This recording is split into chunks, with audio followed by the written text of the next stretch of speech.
Testé. Ah. Test. فوضى A and A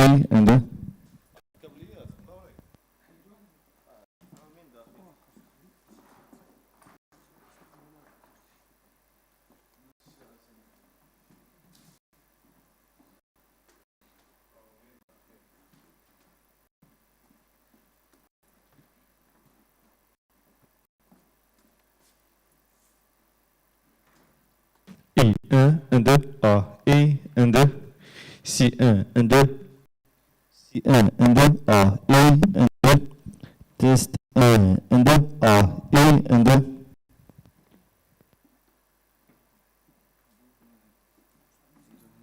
واحد الاتش دي ام اي انا هنا ما عنديش فين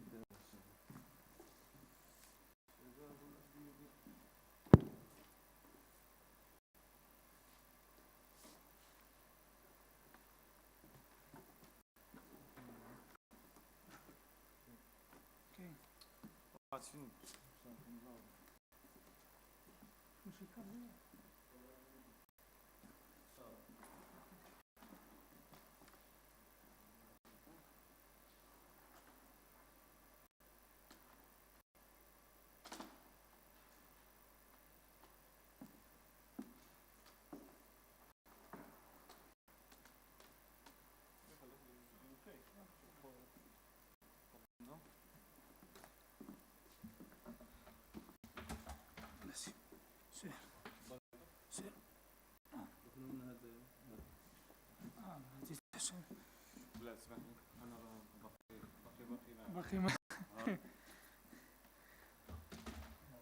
ضرب شي قهوة كحل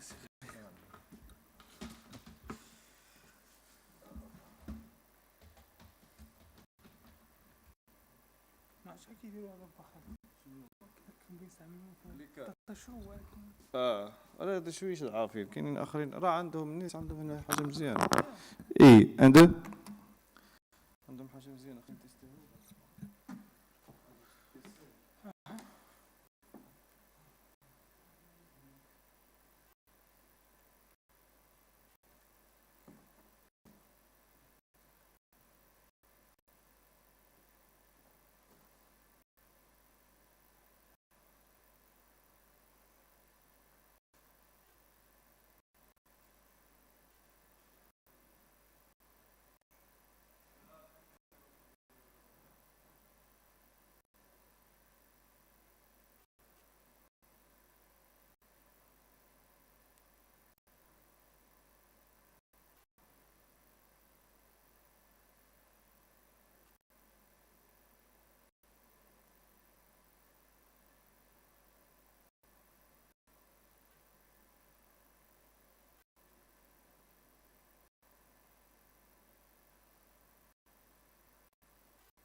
Test.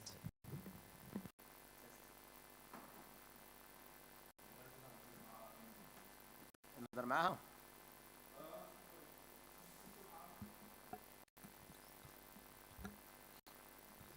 هاي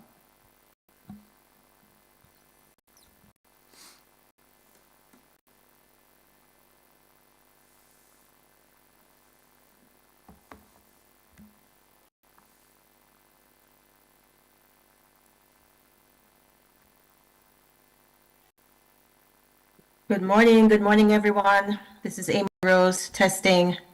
Morning, Amy. Can you hear me? Yes, I can. All right. Glad you're joining us from the US, I believe.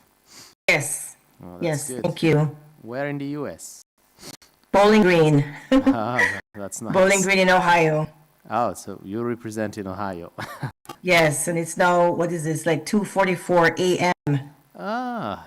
So that's Yes, yes. that's the time I'm deep in sleep. I mean, yeah. I hope we're not keeping you awake. I hope you. No, I'm good. I'm doing good. Had Yeah. a nap earlier, so I'm good now. Yeah. Thank you. Thank you. We'll be starting in a few minutes, in 15 Yes. minutes. We're just waiting for the other participants to join, and then we'll get started. Great. Thank you. Thank you. You're welcome, Amy. Stay with us.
Ibrahim, can you hear me? That's good. The interpreter, I'm checking the interpreter now. Hear me, guys? Can you hear me now? No. خالد ما يسمعوش منا.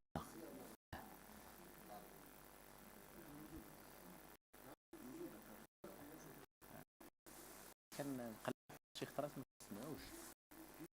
كيسمعوش من الفوق من البوث ديك هي لا يسمعوننا. كاين واحد تكنيكال ايشيو نحلوه دابا. كاين خطا تقني مشكل هما غيحلوا. انت ما لا دخل نسيتي محل سريع.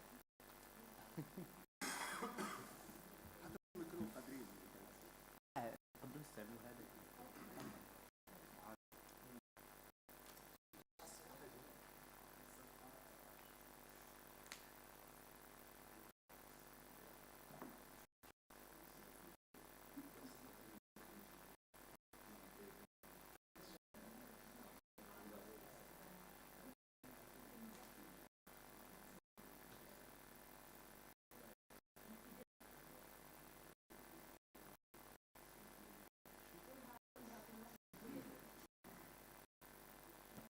سي ابراهيم كتسمعني دابا؟ ابراهيم دابا مزيان؟ صافي ما يحتاجوش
Recording in progress.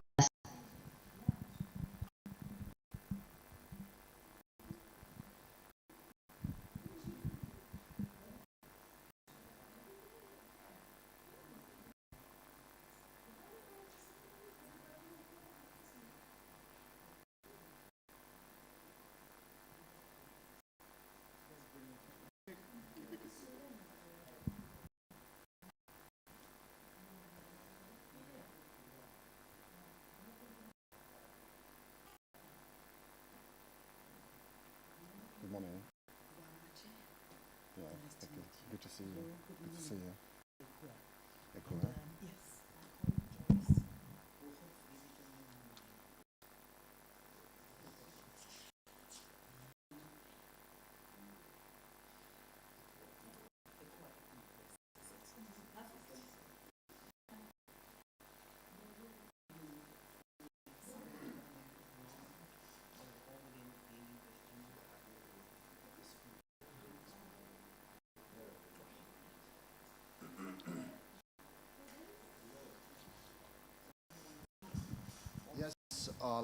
Let's get started. So, can you hear me? Good. Good morning, everyone. I would like to thank you all for coming to attend this panel session number 5, titled "The Body as a Decolonial Archive: Ritual, Resistance, and Embodied Knowledge." My name is Abdelaziz Amrani. I am a professor of English literature at Abdelmalek University in Tetouan, Morocco, and it's my pleasure and honor to chair this session. Allow me to begin by acknowledging the incredible intellectual energy we have shared throughout this conference, energy that reflects Performing TG's decolonial commitment to rethinking performance histories, bodies, and epistemic sensibilities. Today's panel extends this ongoing conversation by exploring how the body itself preserves memory, challenges power, and generates imaginative archive of knowing and being. We are fortunate to have with us a group of distinguished scholars and practitioners whose work spans Tunisia, Morocco, the Caribbean, South Asia, and West Africa. It's an embodiment of the entangled histories that frame this year's conference. And we will have speakers from 3 continents, so it's a 3-continental conference, and it reminds me of the famous 3-continental conference of the 1966, whose job was to decolonize. So it's my pleasure to present Professor Hatim Tlidi Mahmoudi. We have Mohammed Al-Krafis. Then we have Professor Amy Rose Forbes Erickson. She will be with us online from the US. And then we have Salim Khan. And the last paper will be presented by Professors Iku Ikoma and Joyce Oski.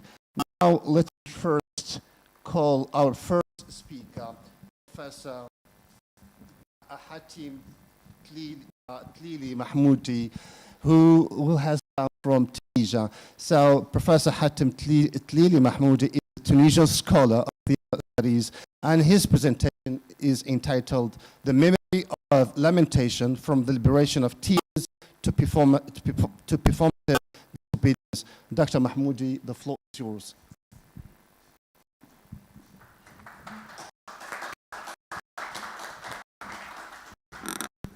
شكرا سيد الرئيس. صباح المحبة، صباح المعرفة المرحة للجميع.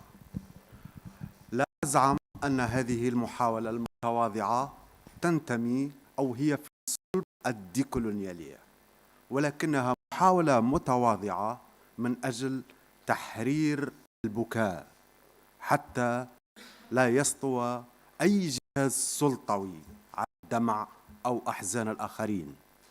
هذه المداخلة المتواضعة موسومة بعنوان ذاكرة المناحة، من تحرير الدمع إلى العصيان الفرجوي. على الرغم من نصفه بالدراسات البينية، وهو كذلك فعلا، أن الكتاب الأمريكي توم لوتس، وهو معاون بتاريخ البكاء الذي ساح في تواريخ الدمع عند مختلف شعوب العالم، أهمل بشكل مثير للريبة أعظم مناحة يشهدها العالم، تلك التي يسري غليانها الفرجوي في منطقة الشرق والهلال الخصيب بصفة عامة. لم يكن هذا الكاتب وحده من أهمل هذه المناحة، هو تجاهلها فحسب، ومن ثمة فهي سترحل وإيدا في النسيان نسبة إلى قارئ كتابه.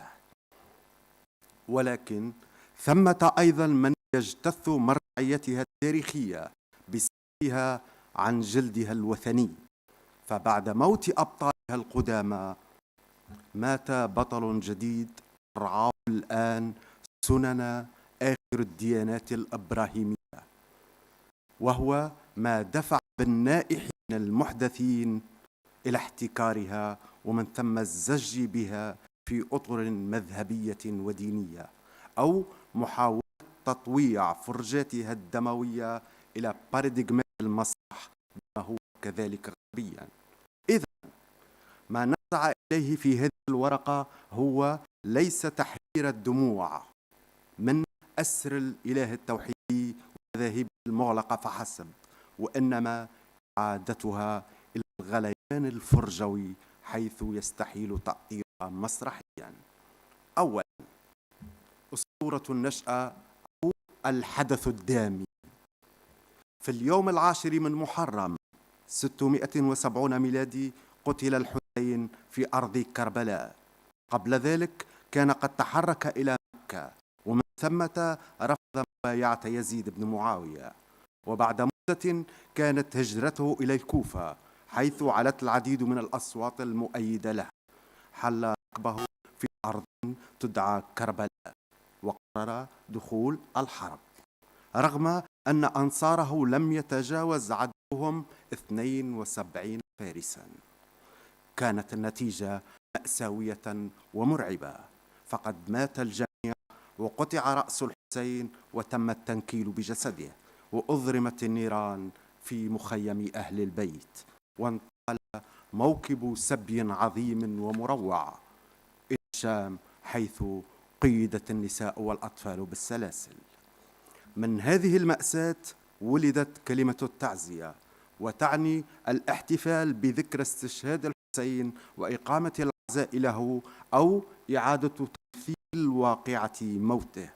ومن هذه المأساة أيضا انطلقت شعائر البكاء والنواح.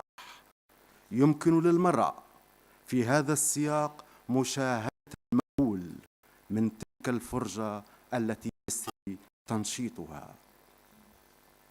مواكب من البشر في الطرقات، عويل آدمي تنفطر له القلوب، صراخ تهتز له الجبال، أناشيد يبكي لها الحجر، سلاسل على الرؤوس، سكاكين تحفر تحت الجلد، دماء متفجرة من أودية العروق، لافتات تحمل شعارات جنائزية، تمثيل اجتماعي يمسرح للمرة الألف واقعة القتل، نواح يرقي ويزبد، أموال من الأجساد المتلاطمة، غبار معركة قديمة متجددة، والمشهد فيه أكثر من ذلك. إنه سردية كربلاء التي يكررها الحسينيون، يمسرحون موت شهيدهم بشكل موغل في العنف والدهشة. تدمير أسطورة الأصل أو هذا الحدث الدامي، الحسين بوصفه أبطال بلا تاريخ. هل يكون الحسين امتدادا لأبطال قدامى بلا تاريخ؟ هل يمكن أن يمثل موته قوة استرداد عنيفة لأحداث مضت في التاريخ العابر؟ هل من الممكن أن يكون قادحا اشتعال نار الحزن القديم، حيث تتجدد المناحة القديمة بمناحة جديدة؟ إن عصر المناحة في تحقيب زمني دون سواه، وأسرها في رقعة جغرافية دون غيرها، وانتسابها إلى حضارة دون أخرى، ما هو إلا ضرب من السلعنة الدينية التي يمارسها المذهب الشيعي بغاية احتكارها، وللتدليل على تشظي أبعادها وإقامتها كمشترك إنساني بين عدة شعوب وحضارات منذ قدم القديم. يمكن العودة إلى العديد من المباحث والدراسات نوقعها كالتالي. نقرأ في كتاب حدود الكائن والممكن في المسرح الاحتفالي لعبد الكريم برشيد، قال: التراجيديا التي كان يعرضها المسرح المصري القديم فكانت تدور حول مأساة أوزيريس رمز القصب، صراعه ضد أخيه ست رمز الجذب، ولقد كان الصراع ملحميا لأنه خارجي يواجه بين قوتين، يتمثل في الأولى الخير المطلق، أما الثانية فتمثل الشر المطلق، مما يدل على وجود عقلية تعتمد على التجريد، وأن الشيء الذي كان يمثل من هذه الملحمة هو آلام أوزيريس ثم موته، وأخيرا انبعاثه وعودته إلى الحياة كل ربيع. لقد ناحت حين إيزيس شقيقها أوزيريس وبكته كما بكت من بعدها المجدلي المسيح والحسين أخواته. ولمزيد من تأكيد ذلك كان قد سبق للمؤرخ اليوناني هيرودوت في كتابه الشهير في وصف مصر أن وصف مراسم النواح في مصر القديمة قائلا: إنهم جميعا رجالا ونساء يضربون صدورهم بعد أن يقدموا الأضحية تعبيرا عن الحزن، وهم يكونون عشرات الآلاف من البشر. أما من أجل ذلك، من أجل من يضربون صدورهم، فإنه من غير اللائق أن أقوله.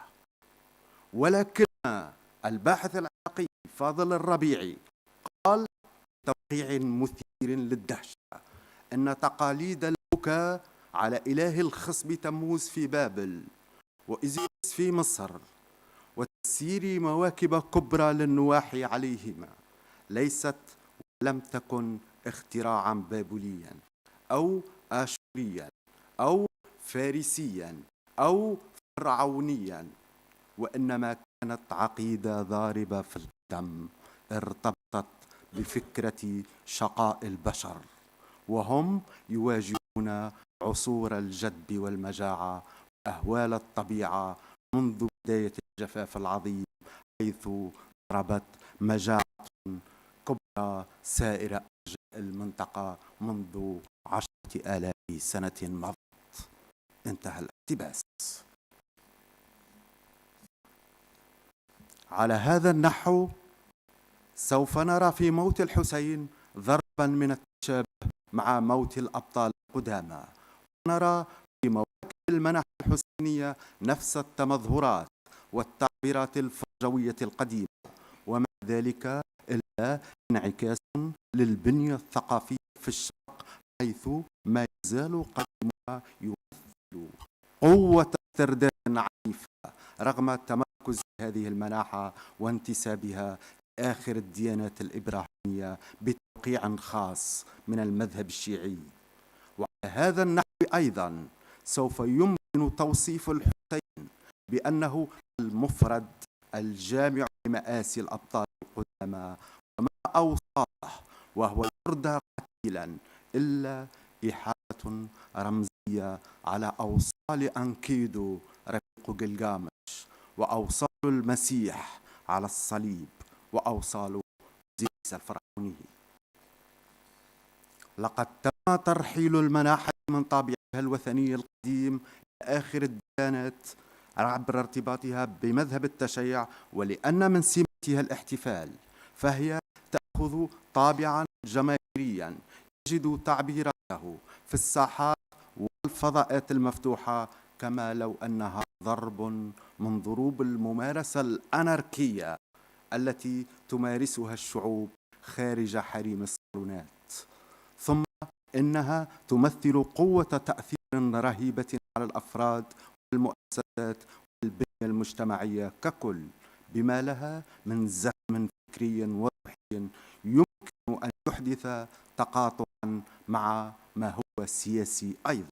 فهي التي توحد الألم التراجيدي بفكرة الأمل والإنقاذ والانبعاث والشفاعة، وهي التي توحد نفس المجموعة عبر طقوس البكاء، وهي التي تتكرر كل سنة ما يجعلها تحقق وحدة مجتمعية متينة الصلات، وهي التي تكرس فكرة حماية المذهب الديني ضد قرينه الآخر، وهي التي توفر أثناء اشتغالها حالة التذمر والغضب الخفي، وبخاصة حين تكون هناك فسحة من الحرية.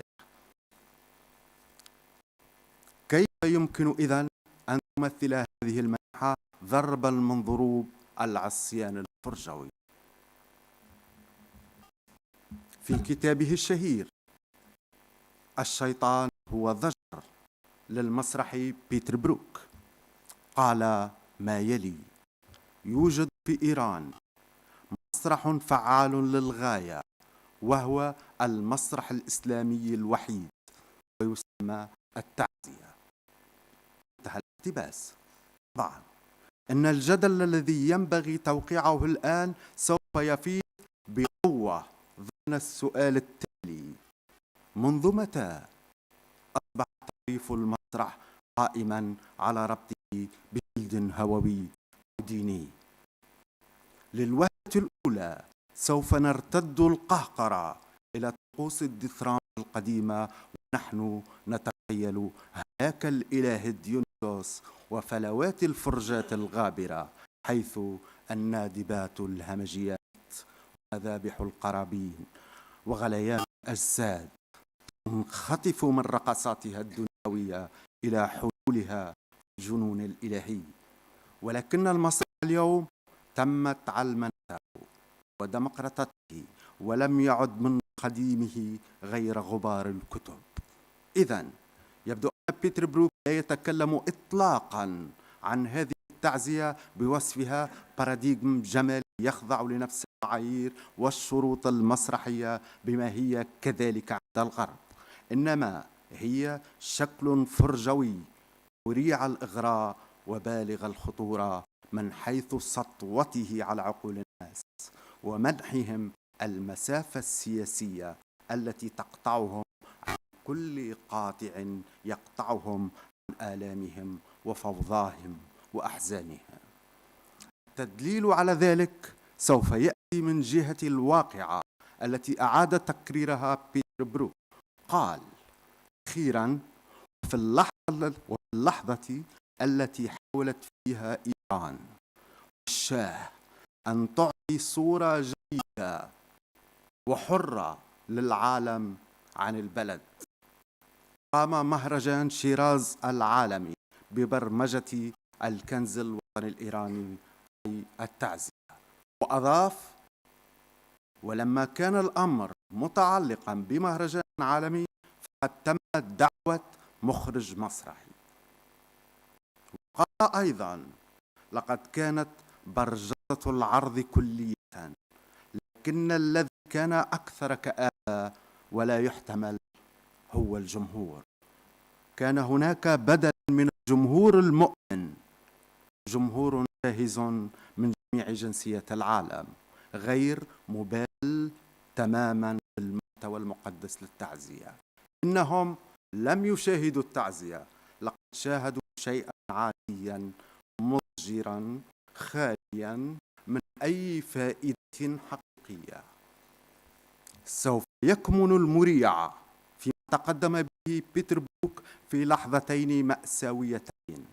الأولى استحالة تطويع المناحة للباراديغم الجمالي بما هو كذلك غربي، لأن أقصى ما يمكن أن تفضي إليه هو إفراغها من حيويتها، حيث تسري عملية شطب عنيف لجمهورها، والحال أن هذا الجمهور هو صانعها من خلال الحشود الخلاقة، وهي تفيض أجسادا مدمات وممزقة اللحم، إذ لا نشاهد غير النديب والعوى وأنهار الدمع وسلاسل الحديد وهي ترج العظام رجا عنيفا. أما الثانية فهي أمر وأقصى عنفا، إذ أن تطويعها للمسرح جاء بقرار سيادي من السلطة السياسية. وهنا سوف نقبض على تلك اللحظة المرعبة من الخضوع إلى الخطاب الكولونيالي في مستواه المسرحي والثقافي. ليس الأمر متعلق بشكل من أشكال المثقفة أو التنافس الثقافي حتى، إنما هو رجة عنيفة تصيب الفرصة المحلية من قبل الكولونيالية الداخلية لا خارجية فحسب. هذه الفرجة لم تعد لك أسوة بعنوان الكتاب الأخير لفتح المسكيني. هذه الذات لم تعد لك أو ليست لك، ولأن واقعة تأطيرها مسرحيا فشلت ذريعا، فإنها لا تؤدى بل تنصف في معجم السوائل: الدمع، الدم، الماء، ولا تدرس أنها ترتجل بوصفها مصبوغة في الأذهان، ولا يصفق لها إطلاقا لأن الذي يقدمها هو الجمهور. إنها مساحة الارتجاف تحت وطأة الإرث المتهالك من الحزن، ولهذا فحسب تظل شكلا فرجويا لا رقح له غير الأرض مصحوبا بعنف التقصي البدئي، ويحول الجسد إلى نص دام يكتب بالبكاء والندبة والسلاسل والسكاكين، وهذا ما يجعل منها خطابا جماليا عصيا. سوف ندرك الآن من خلال ملخص بسيط، وأعتذر إن كنت أطلت سيد الرئيس، أن للمناحة تاريخ ضارب في القدم ارتبط رأسا بسردية الفلاح الحزين الذي يعاني ويلة اليباب والجفاف، وهي قائمة أساسا على ثنائيتي الموت والانبعاث. ولقد اخترع هذا الفلاح سرديته الأسطورية من خلال أبطال خارق القوى، أولئك الذين مزقت أجسادهم وقطعت أوصالهم وأودت بهم محنهم الحياتية إلى المنايا، ودفعت بأتباعهم في نهاية المطاف إلى عقد مناحات عظمى من أجله. وهذا ما أكده كتاب الفلاحة النبطية الذي عالج الظاهرة التموزية بشكل رائع. هي ترجمة عن الكلدانية منحولة ومنسوبة لابن وحشية. وعلى الأرجح أن هذه المناحة ما هي إلا عقيدة طاعن في القدم، محركها الأول المجاعة والجفاف، وشكلها المرئي عزاء تنفطر له القلوب، وهي الآن كما بالأمس ظاهرة فرجوية تعكس انشغال الإنسان بالطبيعة. وإلى الآن حتى أختصر، لا تشهد هذه المناحة اهتماما من علماء الأنثروبولوجيا وعلم الاجتماع فحسب، بل هي محط أنظار المسرحيين والمشتغلين في مجال الفرجة، حيث تقام المراسم المسرحية وبعض المهرجانات باسمها. لكن يبقى السؤال الصعب مطروحا بإزاء هذا الاستشكال العصي: إذا كانت التراجيديا الإغريقية قد ظهرت إلى الوجود من خلال تقليص عنصر الغناء وبروز الممثل والحوارات الدرامية في بعد دور الجوقة، فهل بإمكان المناحة الآن أن يخرج منها عنصر الفرد حتى تنتقل من الشدو والشجن والغناء إلى الحوارات الدرامية كما هو الحال في الفن المسرحي؟ لا، رب سؤال ماكر علينا السخرية منه، إذ هو لا يؤسس إلا إلى وعي مهزوم يحاول قدر المستطاع تطويع هذا الغليان الفرجوي لباراديغمات المسرح الغربي، والحال أنه لا يخضع لذلك، إنما هو يمتلك هالته الخاصة. شكرا.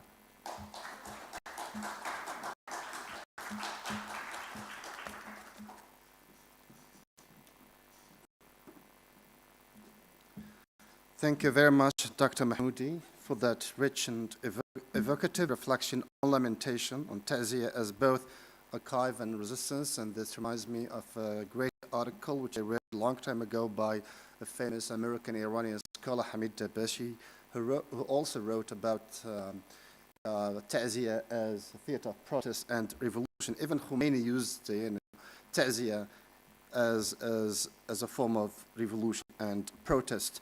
So your presentation reminds us that embodied practices often carry genealogies of dissent long before they are theorized. Dr. Mahmoudi explores how ritual lamentation, often dismissed as mere emotional release, functions as a political and a decolonial act, moving from personal grief to collective resistance.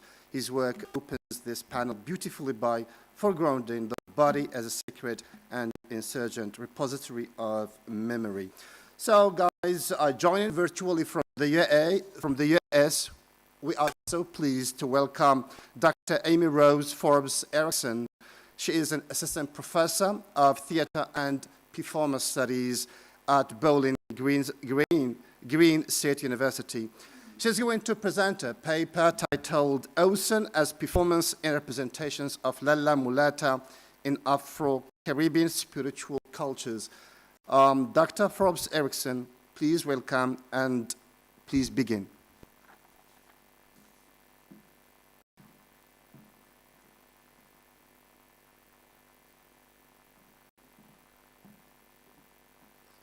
Professor Erickson, can you hear us? Can you hear me? Yes, thank you. Thank you. I'm just trying to share screen. Thank you. Good morning, everyone.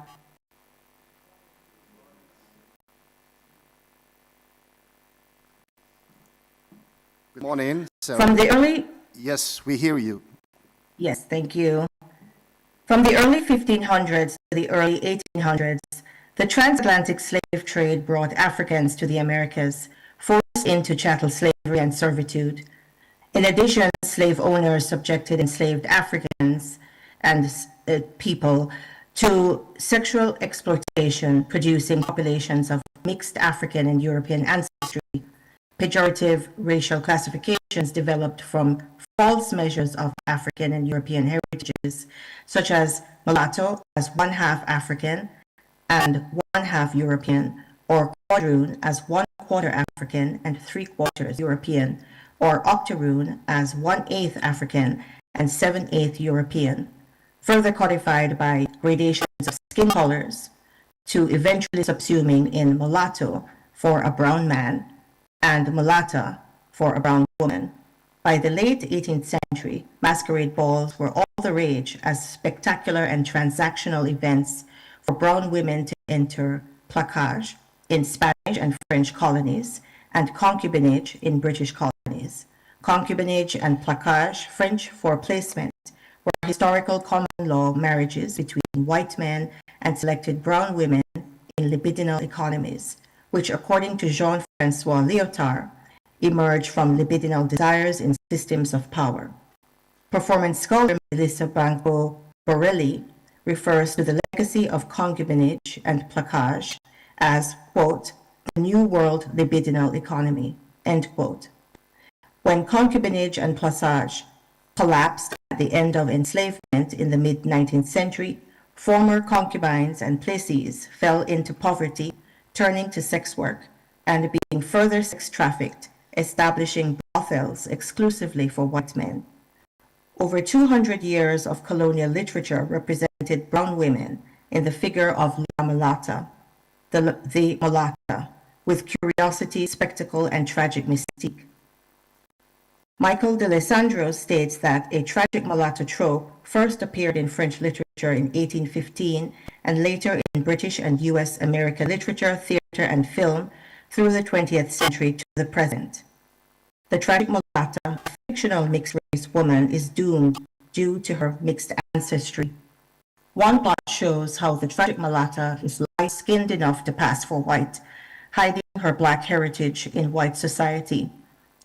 She is engaged to a white man who does not suspect her to be of black ancestry. When the mulatta's blackness is revealed, she dies by suicide or is ostracized by white and or black communities. The 19th century male variant, tragic mulatto trope, similarly ended in calamity. However, the female variant, tragic mulatta, surpassed the male variant in its popularity.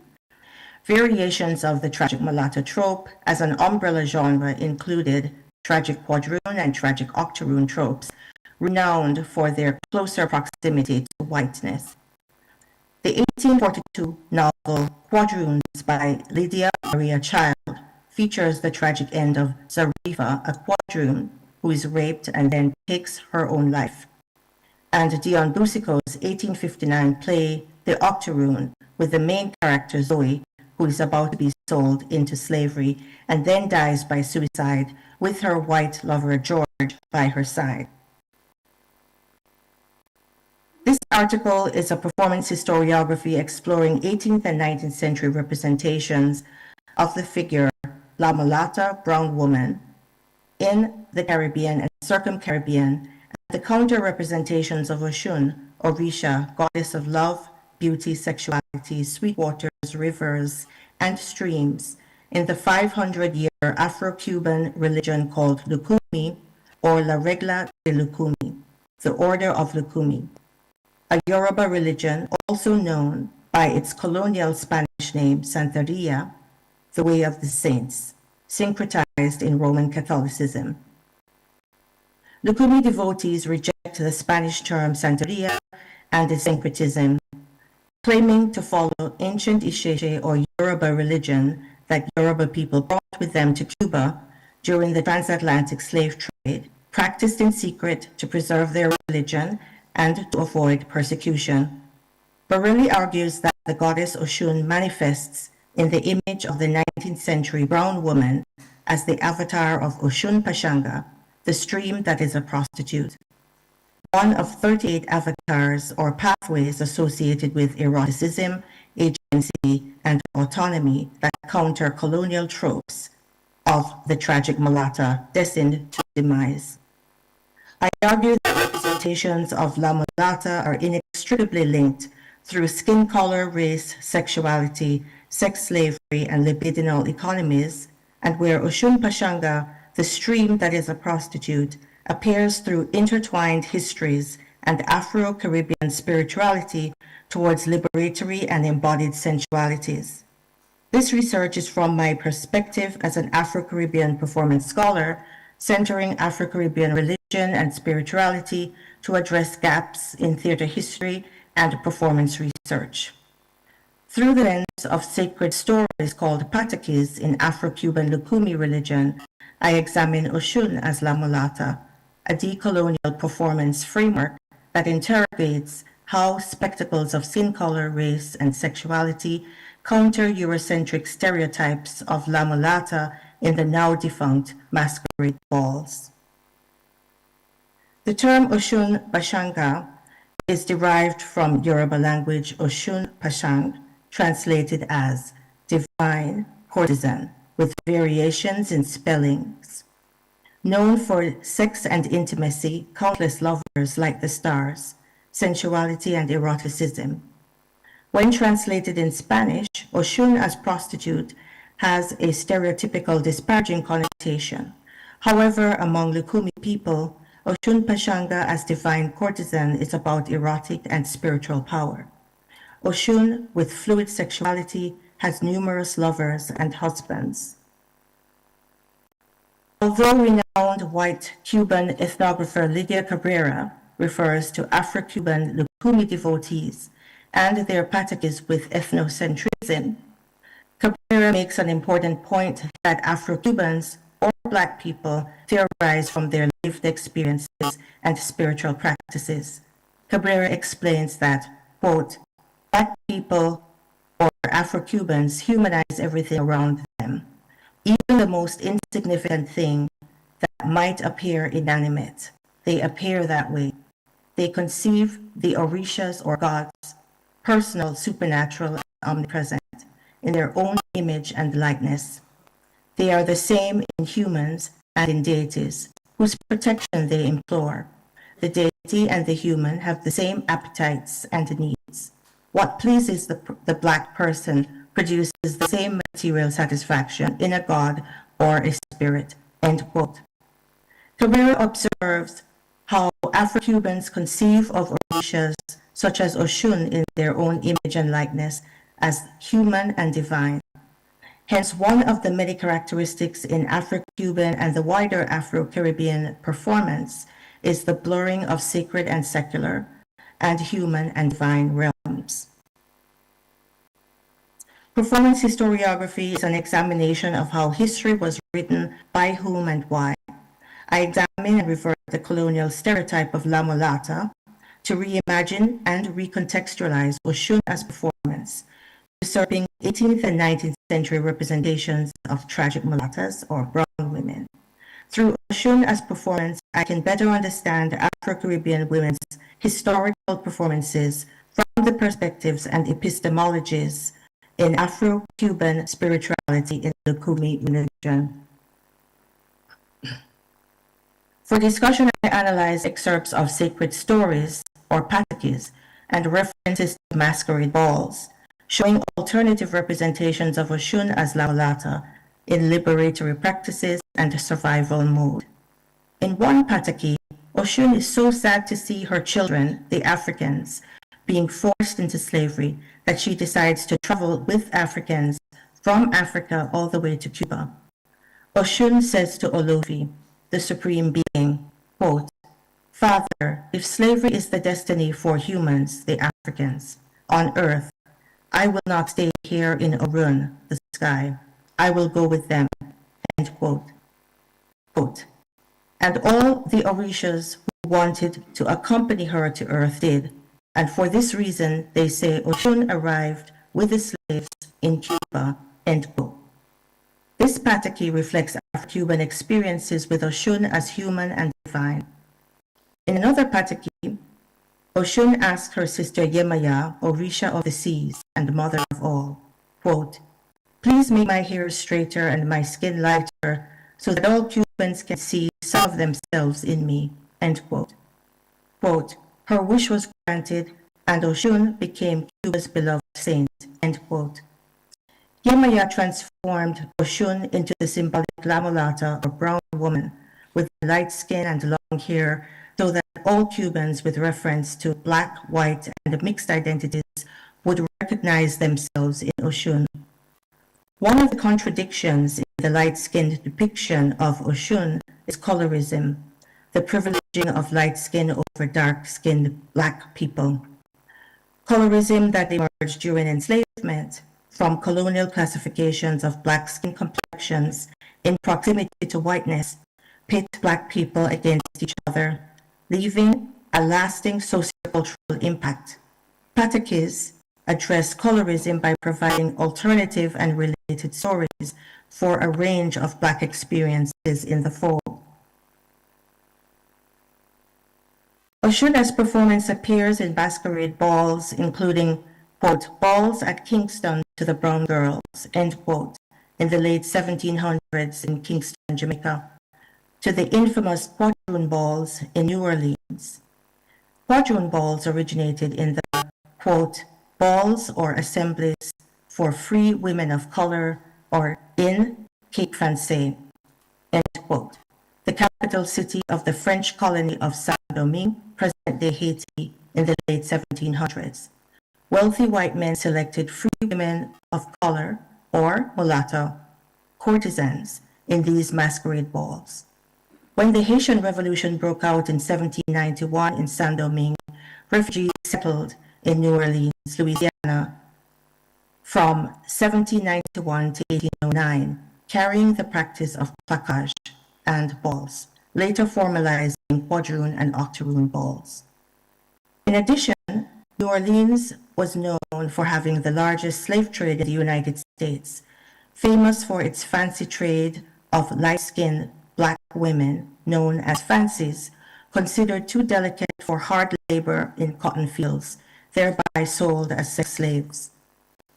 In another pataki, Oshun is being forced into prostitution, quote, to feed her children, end quote, reflecting one area of 19th century brown women's experience. Other Orishas did not approve of Oshun's prostitution and took her children away from her. Distraught, Oshun wept so much that her white dress turned yellow from her tears. Ajay Shaluka, a river Orisha of wealth, fell in love with Oshun, who was washing her yellow-stained dress in the river. Ajay Shaluka gifted Oshun with money and jewelry from the bottom of the river, where he lived. Oshun used Ajay Shaluka's gifts to free her children, the enslaved Africans. Then Oshun and Ajay Shaluka got married. I interpret this pataki, or sacred story, as the historical entanglement of sex slavery in the libidinal economy solely dependent on the exploitation of Oshun and her children, the enslaved Africans. From Lukumi sacred stories or patakis, Oshun is manifested in the representations of La Mulata. She traveled with enslaved Africans to Cuba. She appeared in the experiences of the enslaved and free women of color, mulattas, or brown women, and all people. Oshun as La Mulata is not a coincidence in sacred traditions, but as divine courtesan. Oshun Pashanga, liberating representations of 18th and 19th century brown women who were coerced and forced into placage, concubinage, and in the tragic mulatta trope in European and U.S. American colonial literature. Oshun as performance reframes such historical representations towards Oshun's libidinal autonomy, embodied sensualities, and eroticism as empowerment.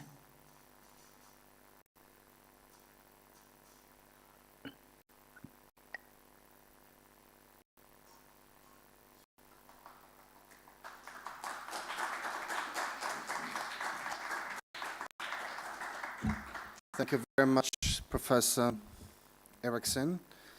Thank you very much for your excellent presentation. So Professor Erickson has examined how divine embodiment, particularly the figure of ocean, generates a performance language rooted in African diaspora memory, ritual survivance, and feminist spiritual epistemologies.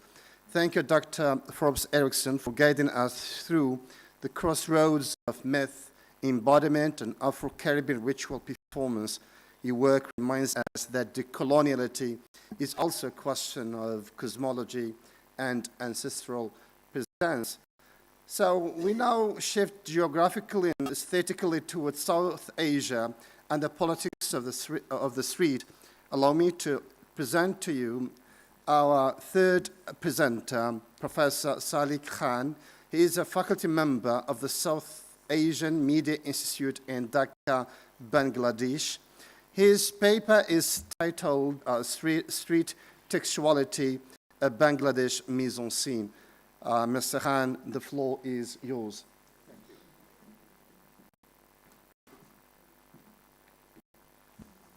Good morning and welcome to my presentation, Street Textuality, Performing the Mise-en-Scene of Protest. Little change in my title. I styled it Street Textuality, Performing the Mise-en-Scene of Protest because I'll be moving from different places, not only focusing on the streets of Bangladesh, but also on the streets where the performance is taking place elsewhere. So that's why the title is Street Textuality, Performing the Mise-en-Scene of Protest. Why mise-en-scene? Because everything, the arrangement is happening before the lens, before the public eyes. Both the actors, protesters, the oppressors, the oppressed are performing, are trying to occupying this space, which is a public space, and it's happening before the public eyes. So it's a mise-en-scene, all these arrangements are here, and the space is public space, open air, not a closed door, not behind the closed door. It's happening on the streets. And as a result of this negotiation between the oppressed and the oppressors, a new text is born every time. A new text is written on the streets, on the walls, on the human bodies. And that's why it's street textuality. I call it street textuality. How does it take place? I'll read it from my paper now. Text and space have been playing an instrumental role in decolonizing the meaning of literacy through the protest performances of Bangladesh and in other spaces. The main objective of this research work was to observe the process of decolonization through the movements of Bangla, also Bengali, letters that create new meaning of literacy and rewrite the definition of performance text. This research work also examined the use of codes and colors that were invented to express protest in other parts of the world. In Bangladesh, open-air performances have been working as a new genre of performance that extends the performance space beyond the closed doors, like proscenium theater, stage, hall, etc. In particular, the genre of performance is creating an interaction between politics and culture. In other words, between political culture and social culture, and challenging the meaning of legal, illegal through the images on the walls, streets, and moving human bodies. In the beginning, the writing on the walls, streets, banners, and posters generally expressed the demand to establish the Bangla as the state language. Now, the writings on the streets, walls, and moving images on the Punjabis, long shirts for men, and women's saris, outer garments of women, invite to act, participate in the protest performance that address the contemporary political issues. I will argue that moving images of the protest performances continuously challenge the definition of language literacy that was introduced by the British colonial education system in 1835. In this context, language is a central question in post-colonial studies. Most post-colonial scholars and writers detail the colonial practice of imposing the colonizer's language onto the people they colonized, even forbidding the use of the colonized people's native tongue. They examine this practice as part of the systematic operation of imperialism in neo-colonial societies, and they investigate its ramification on the psychological, physical, and cultural well-being of the colonized people. Language is a weapon and site of intense neo-colonial conflict.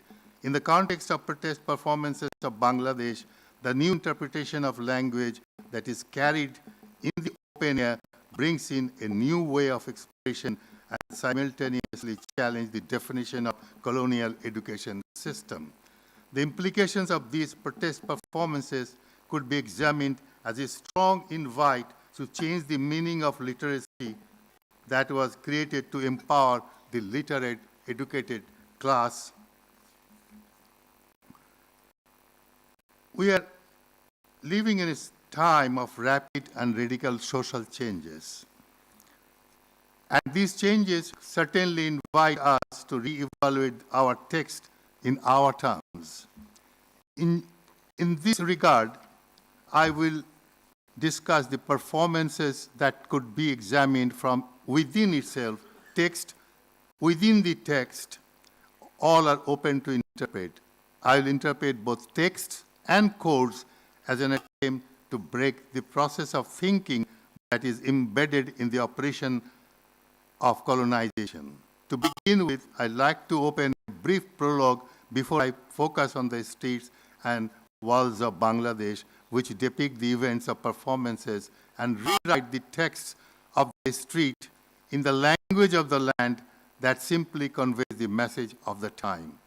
And this is not confined to the space of Bangladesh or any particular space of the present global map. In this context, I find the similar text that portrays the human struggle in varied forms in the land of struggle, where human beings are not being treated as fellow human beings. The denial is severe and violent in nature, but the protest is never silenced. They are heard in every corner of the world through sound and silence. Silence is not silence, though. A taxi driver on the streets of Jerusalem or any other streets of Israel, Palestine, knew long before that a symbol, a silent text of the red, green, white, and black can simultaneously convey the message of existence and invite the viewers to read the subtext. And the subtext can take us farther deep if we analyze the personal experience of seeing the text, oral or visual. A prologue. One Sunday morning, I was doing weekly grocery in a chain store in New York. It was a busy Sunday morning. Shoppers were picking up items hurriedly. I was also randomly picking up my grocery essentials. At one point I stopped at a larger wicker basket that contained watermelons. I was not sure which one to pick up. I had no clue how to check the ripe ones. An elder lady behind me noticed my hesitation. She asked me, "Sir," I looked back. She asked me if I needed help. I answered yes. And then I asked her how to check the ripe ones. She said, "Measure the gap between the two white stripes on the body. If the gap is between two fingers, it is ripe." I learned this measuring technique and tried this learning a few times on different days. Later, I forgot about it. Until 7th October 2023, I even did not think about watermelon. But it came back with fury and sound that are being constantly produced by the horrific pictures of human sufferings. This is real and taking place every moment in Gaza. And I'm constantly being reminded of the ripe watermelon after seeing the hundreds of flags of watermelon. Flags of protest on the major cities of the present world. People from all walks of life attending the protest rallies, holding the flags of Palestine, a symbol of protest, colors of protest. This protest has a rich history of resistance struggle and is expressed in many performative forms. Performative because it promises performances, and it is also invites for actions. If we look at the history of their protest that was expressed in various forms, we'll notice how a nation of a few million constantly invited the forms of protest to encounter the oppressors. Watermelon is one of them. Watermelon, the red, green, white, and black colored fruit held in hand, depicted in posters, became a way of protest for the Palestinians and their supporters all over the world. This action is of depicting watermelon in poster and social media sends the dual message of the enactment of protest and an invitation to perform protest.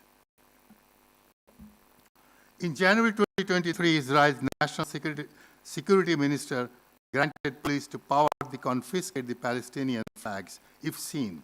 In June 2023, Arab Israel Community Organization began campaigning against the arrest and the confiscation of the Palestinian flags. One of the unique ways of the protest was to carry the photographic image of watermelon on the body of taxis operating in Tel Aviv. The taxis moved through the streets of Tel Aviv carrying the image of the flag in watermelon, the flag that stands for the call to protest against the oppression and participate in the resistance struggle simultaneously. Whenever the Palestinians were not allowed to express their protest, they invented alternative ways to express themselves. Watermelon is one of the unique ways to express the aspiration of a nation whose sufferings were always invisible and unheard in the Western world.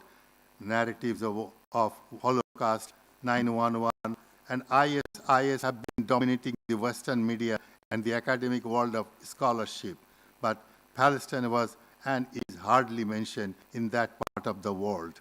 It reminds me of a class I attended as a student at New York University long ago. It was a core class of orature, oral literature, the everyday orality of narratives.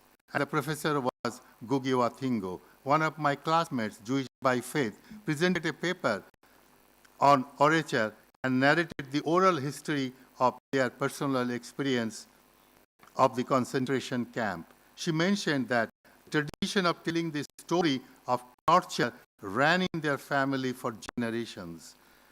And this practice of documenting the history orally began in the concentration camp where they did not have access to pen and paper.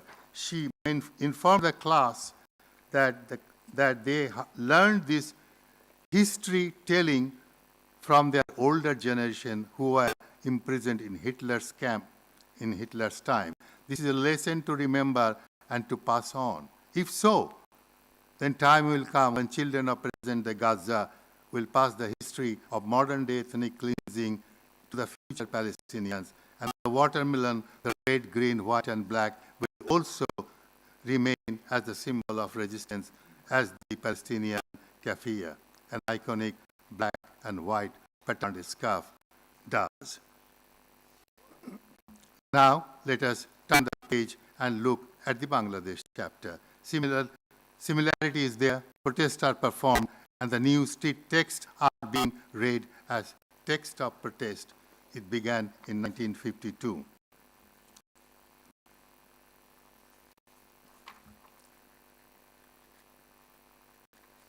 Prabhat Feri is considered as one of the mother of all the protest performance genres in Bangladesh.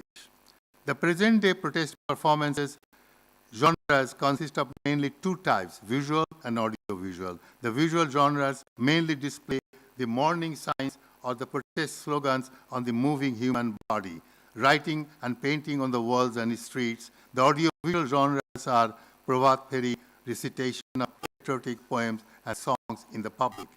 All these performance genres came out of Shahid Minar. The space that stands for protest is the place where the protests are performed not only in the month of February but throughout the year.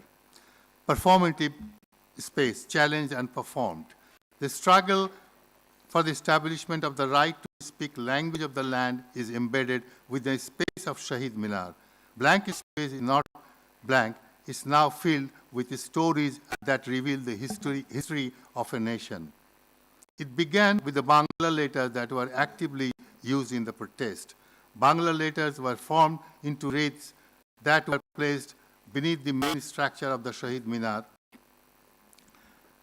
Attack on this space can be translated as an attempt to erase the history. And to keep the history alive, people involved in this struggle extemporaneously archive the history through performances, oral and visual. This was reflected in various performance genres that were developed and performed in the streets of East Pakistan, later in Bangladesh. From 1952 to 1971, Bangladesh was liberated in 1971. The space of Shahid Minar worked as a multivocal operational base. During this period of revolutionary struggle, most of the major educational institutions and district towns of the country built replicas of the central Shahid Minar, where they mourned the martyrs and for all political killings as a symbol of the shared aspiration of an independent Bengali nation. Moreover, within the language-based nationalism, a duality of action occurred. From this perspective of duality, the space of Shahid Minar performs both on the realistic and on the abstract level of language. On the realistic level, the monument marks the sacrifice made for the Bangla language, the language of the land. On the abstract level, the monument's message promotes a violent separation. The monument is a place where both mourning and protest can occur at the same time. From 1952 to the present day, the Shahid Minar has worked in this double way. The Shahid Minar continues to perform both as the site of official mourning and as a focal point of popular protest through the protest performers. Also occupy the streets, finding it as the space of performance. The space where performance genres are born in every occasion of protest, both by individuals and groups. The common space of staging the instant protest is the walls. The immediate response to any issue always occupies the space of walls that are adjacent to the street. Street paintings, wall writing, graffiti reflect the image both as a mirror and as a canvas of its society. These works, ephemeral or institutional, anonymous or recognized, collectively narrate a nation's socio-political journey and cultural vitality. Now I'll focus on protest in motion, displays on the human body. In the beginning, the main displays of the language took the form of banners, posters, and placards carried by the participants as people in the streets began imagining Bengaliness as their national identity. The writings on these banners and posters generally expressed demands to make Bangla the state language.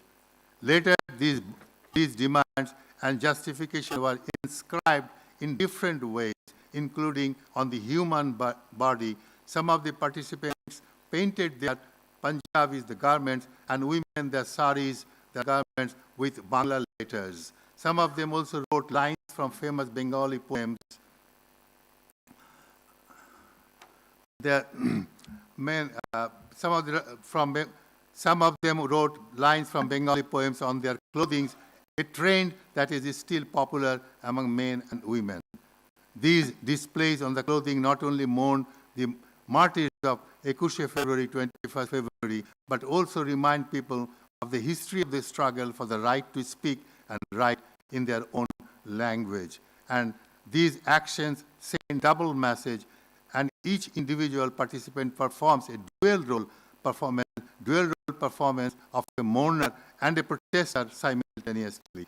In this dual role performance, each morning, each moving human figure works as a moving text, and the text protests twice. The actor, the participant, first performs the mourning as a protest, being the person of the present day, and then reminds the spectators of the previous protesters by being the porter of the past. Both past and present are performed simultaneously. Theatrically, displaying language on the human body is very effective. As the body moves from place to place, so does the performance of protest. The message is both an enactment of protest and an invitation to perform protest. The message is both enactment of protest and invitation to perform protest. Indeed, many people join in the processions, stepping from the sidelines into the main action. French Marxist theorist Guy Debord explains that, quote, what the spectacle expresses is the total practice of one particular economic and social formation. It is, so to speak, the formation's agenda. It is also the historical moment by which we happen to be governed. Close quote. The display of Bangla language of the human body could also be observed from Debord's perspective of economic and social formations agenda. I will skip a few pages since I have 2-3 minutes. So why this language is so important in decolonizing our mind, why this process of going back to our own language of the land. I'll go there. Let's look at the Asian life and culture scene to the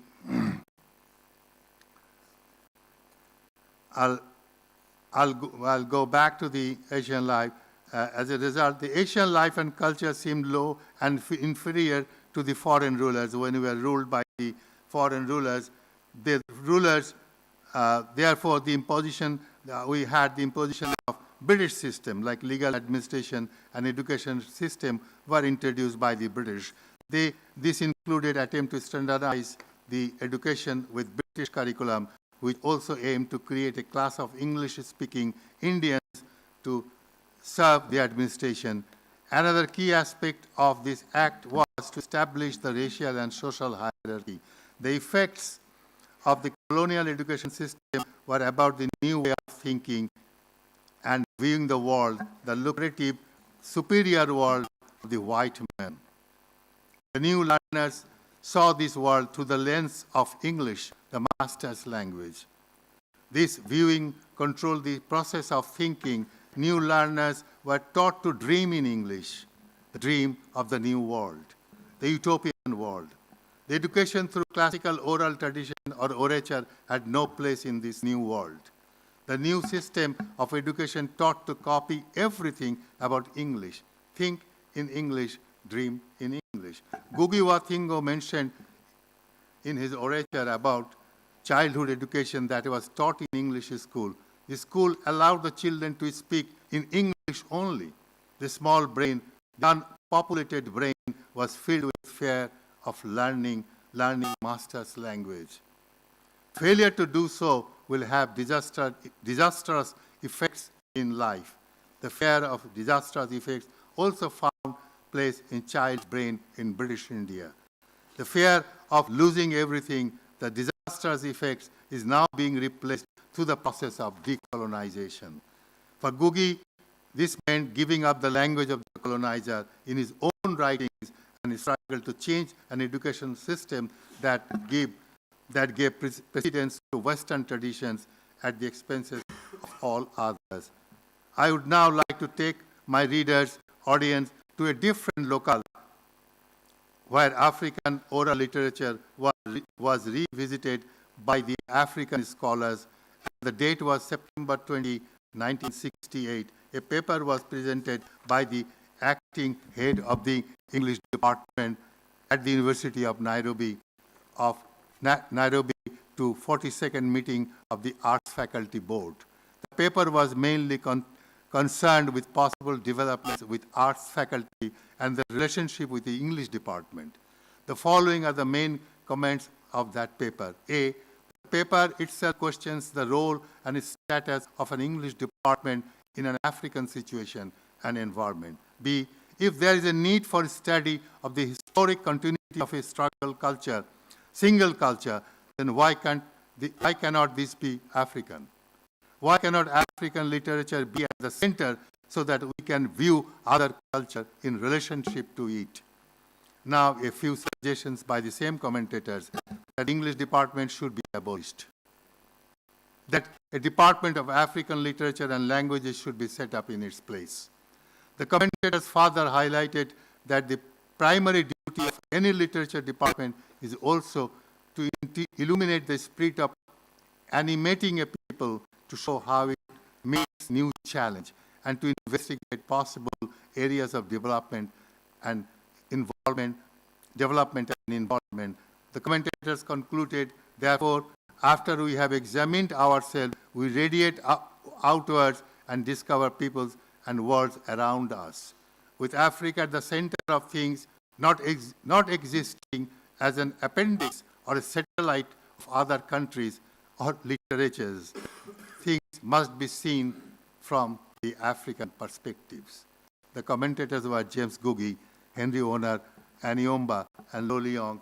James Googie became Ngugi wa Thiong'o in the process of decolonization. In Asian context, it is expected that people of the land will always have their own ways to continue the struggle of decolonizing the mind through their own language that they use as a means of communication. And to conclude my argument, I'd like to take my audience reader back to the 19th century to have a glimpse of the Oriental education. It was 19th century when the British colonial power was in our part of the world. One British educator came to visit the maktabs, the religion school, which the boys used to go those days. The education system was maktab-oriented, maktab, the religion is school-based. He came and visited that school in Delhi, New Delhi, India. And then he told maktab teachers that you only teach religion, you don't teach anything, science, mathematics. The teacher said, no, we teach mathematics, we teach other parts of science, but you only teach language of religion. I would like to visit a class. Then the teacher took him to the class. Then he asked the students, do you know anything about mathematics? You only learn religion? In England, the English boys, they learn mathematics, they learn other parts, other branches of science. You guys don't do that. And the teacher said, no, we teach mathematics in this class. He said, let me test you. Then he asked, can you see the pond? There's a pond where the students used to go there and make their ablution, to make wudu, the ablution. Then you could say, oh, it is our pond, we know that. It's full of water. You say, okay, to empty the water, how many buckets of water you need to pull from the pond? Can anyone tell me? You say, you know mathematics? The one student stood up and said, yes, I can answer you. Sir, what is your answer? If your bucket is of the same size of the pond, then you need only one bucket to pull the water. The English educator came in silence and they left the class. Thank you for listening to me.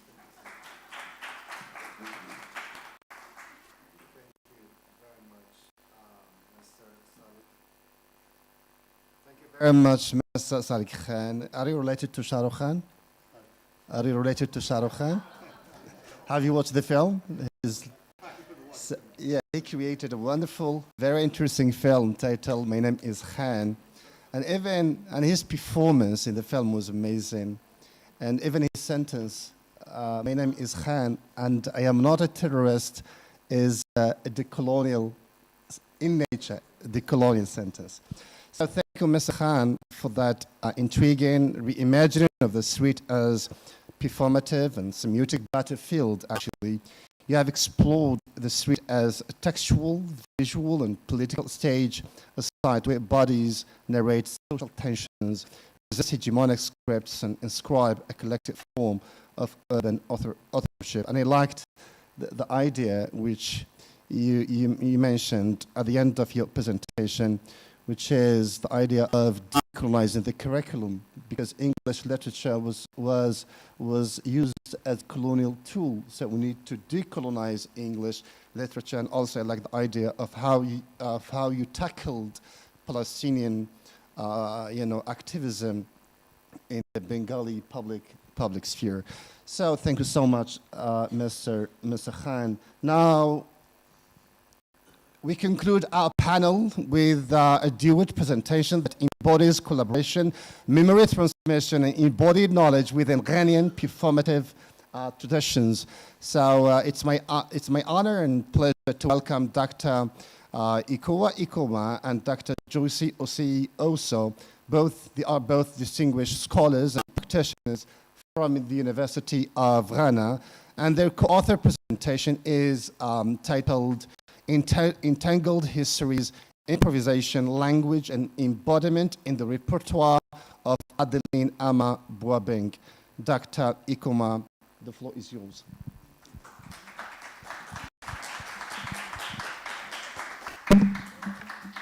Good morning. I don't know if Joyce is online. Joyce is not here. She's in Melbourne at the moment, preparing for IFTR. But I hope, Joyce, if you are online, you can hear. I will read the paper and then we will discuss. So she's here in the ether somewhere.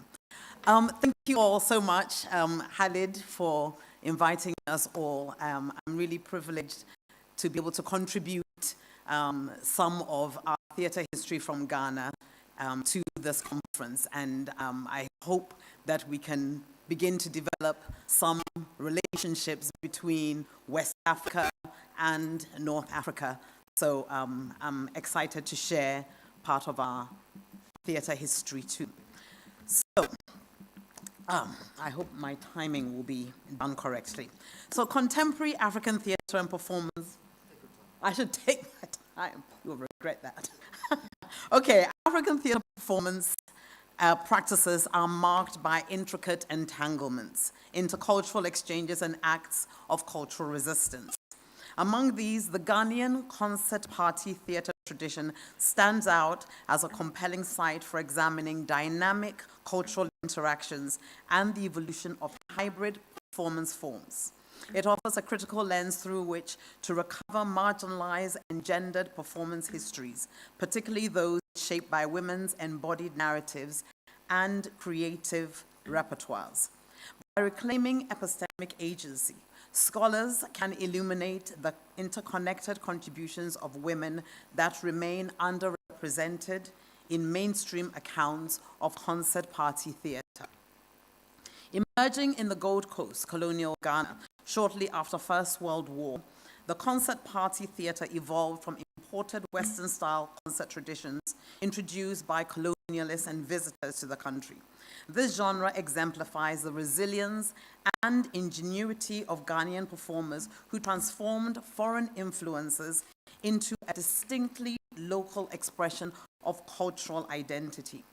Blending Western and African indigenous elements, including comedy, music, and moralistic drama, it developed into an itinerant popular theatre form.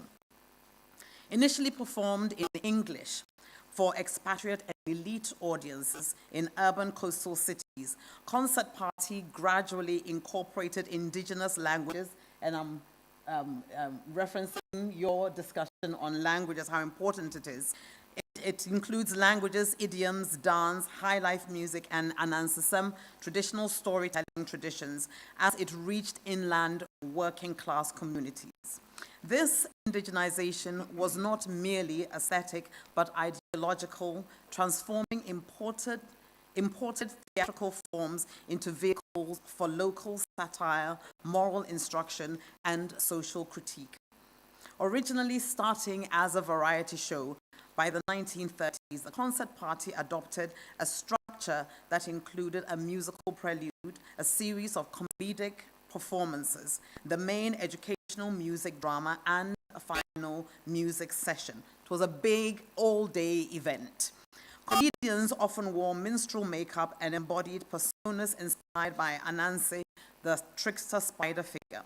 While blackface and vaudeville elements of this imported form diminished by the 1950s, the genre adapted to diverse audiences and formats, retaining its creative spirit rooted in Akan culture. This spirit manifests in improvisation, stylized gestures, traditional dance, and dynamic interactions, hallmarks of a genre shaped by organic exchanges between artists and audiences. Political instability, however, through curfews and economic crisis in the 1970s and 80s, curtailed these live performances, prompting a shift to television.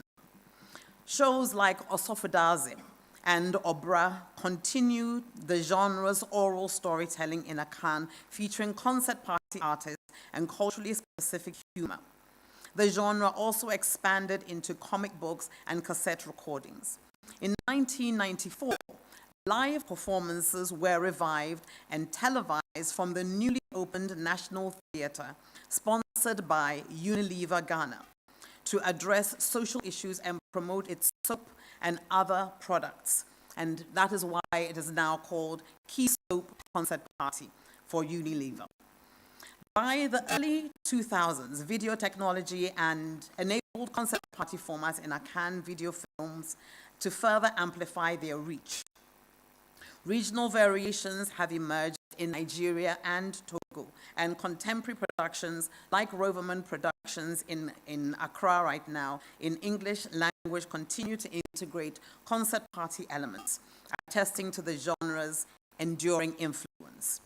The concert party's adaptability underscores its relevance as a tool for cultural critique and a site for interrogating the interwoven dynamics of performance. While early troupes were predominantly male and featured female impersonators, women gradually entered the scene. Dance orchestras included female performers and actresses, such as the one we are going to focus on now, Adeline Amabwabing, and a few others. They emerged in the post-independence era with the Workers' Brigade Drama Group. Later, other female performers gained prominence in televised series and became visible during the Key Soap concert party phase when it moved to the National Theatre in the 1990s and 2000s. Now, Ifwa Sutherland, I'm sure most people, when you hear of Ghanaian theatre, would have heard of the name Ifwa Sutherland. She is regarded as the mother of modern Ghanaian drama. She pioneered the use of concert party forms in theatre for development and opened pathways for women in commercial entertainment. Despite its century-long evolution, few studies have examined the concert party through the concept of interweaving performance cultures. So this paper foregrounds Adeline Amabwabing and her repertoire and how and to explore how women's contributions have shaped the genre's syncretic tradition. Her 4-decade career, from dancer with the Workers' Brigade to actress with Sutherland's Kusum Agroma, that is the concert party group she set up, embodies the transformative role of women in Ghanaian theatre. Drawing on critical reviews and an Akan translated oral history interview with Bwabing and Sutherland Addy, this study employs the framework of entangled cultural histories to examine how individual and collective collective practices interweave within the concert party tradition. It argues that colonial language hierarchies and archival biases have historically obscured the legacies of female performers like Boabeng, whose artistic contributions offer alternative ways of recording women's cultural histories. So the entangled histories and related notion of interweaving performance cultures offers a useful lens through which to understand and elevate Boabeng's contribution to Ghana's concert party tradition. In the case of concert party, this is evident in how foreign elements like minstrelsy and silent film aesthetics were not merely adopted, but reinterpreted and reappropriated within Ghanaian performance context. Boabeng's work exemplifies this dynamic. Her performances did not simply replicate inherited forms, but transformed them through indigenous dance, gendered perspectives, improvisation, and storytelling, creating something distinctly Ghanaian, though entangled. So the concept of interweaving deepens this analysis by focusing on the process and practices through which this cultural interactions unfold. Boabeng's repertoire, developed over 4 decades, as mentioned, with groups like the Workers' Brigade Concert Party and Kusum Agrumba, embodies this interweaving. Her work fused gender perspectives, embodied memory, and local innovation, contributing to a tradition that is both historically grounded and dynamically evolving.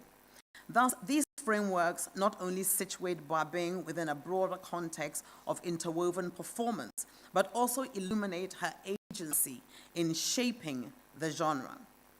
Her legacy is not merely one of participation, but of active transformation and development, making her a central figure in the interwoven histories of Ghanaian concert party theatre. So she was born into a household that doubled as a performance hub. Her family home hosted concert party troupes that moved through her hometown in the central region of Ghana. Though she admired the performers as a child, she never dreamed of joining the concert party. Yet, her remarkable talent of both dance and song naturally set her apart, urging her to embrace the stage and distinguish herself.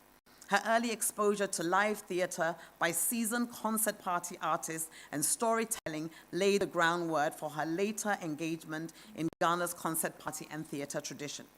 Her formal entry into performance came through the Workers' Brigade Concert Party troupe in 1965.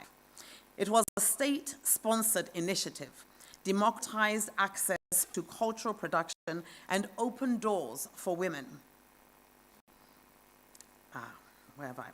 She ran away from home to join the group because her mother refused due to the prejudices society had of women becoming entertainers or concert people. And Collins notes that female performers at the time were viewed to be immoral and sexually loose. I quote, loose. Initially, joining the Workers' Brigade as a helper, Boabeng was trained in dance, performing traditional dances at the group's opening performances. She later accidentally moved into an acting role when a performer fell ill. Her performance was so compelling that audience members gifted her money and food after the performance. Ifwa Sutherland recognized her talent and invited her to become a full-time actress with Kusum Agrumba, and the group committed to ethnographic performance research and cultural preservation. Sutherland had to seek her parents' permission, which she secured, legitimizing Boabeng's involvement in the concert party. Cole has argued that Sutherland mentored many aspiring actresses in the concert party profession. For Boabeng, that gesture signified her transition from providing backstage support to becoming a leading performer. It also emphasized how her mentorship under Sutherland extended the historical weave and ideological context of the concept party where nuanced gendered perspectives were introduced. Meanwhile, Sutherland's own literary plays, such as The Marriage of an Ansoa, where Boabeng herself played the role of the lead character, and Edufa, helped elevate aspects of indigenous storytelling aesthetics, which were also found in Concert Party. And these were then transformed into formal theatrical spaces long before the Concert Party Theatre transitioned into the National Theatre in the 90s. This intricate interweaving of female contributions to the development of theatre in Ghana, from the popular to literary theatre, was undergirded in training by a systematically institutionalized affiliation to the University of Ghana through the Institute of African Studies.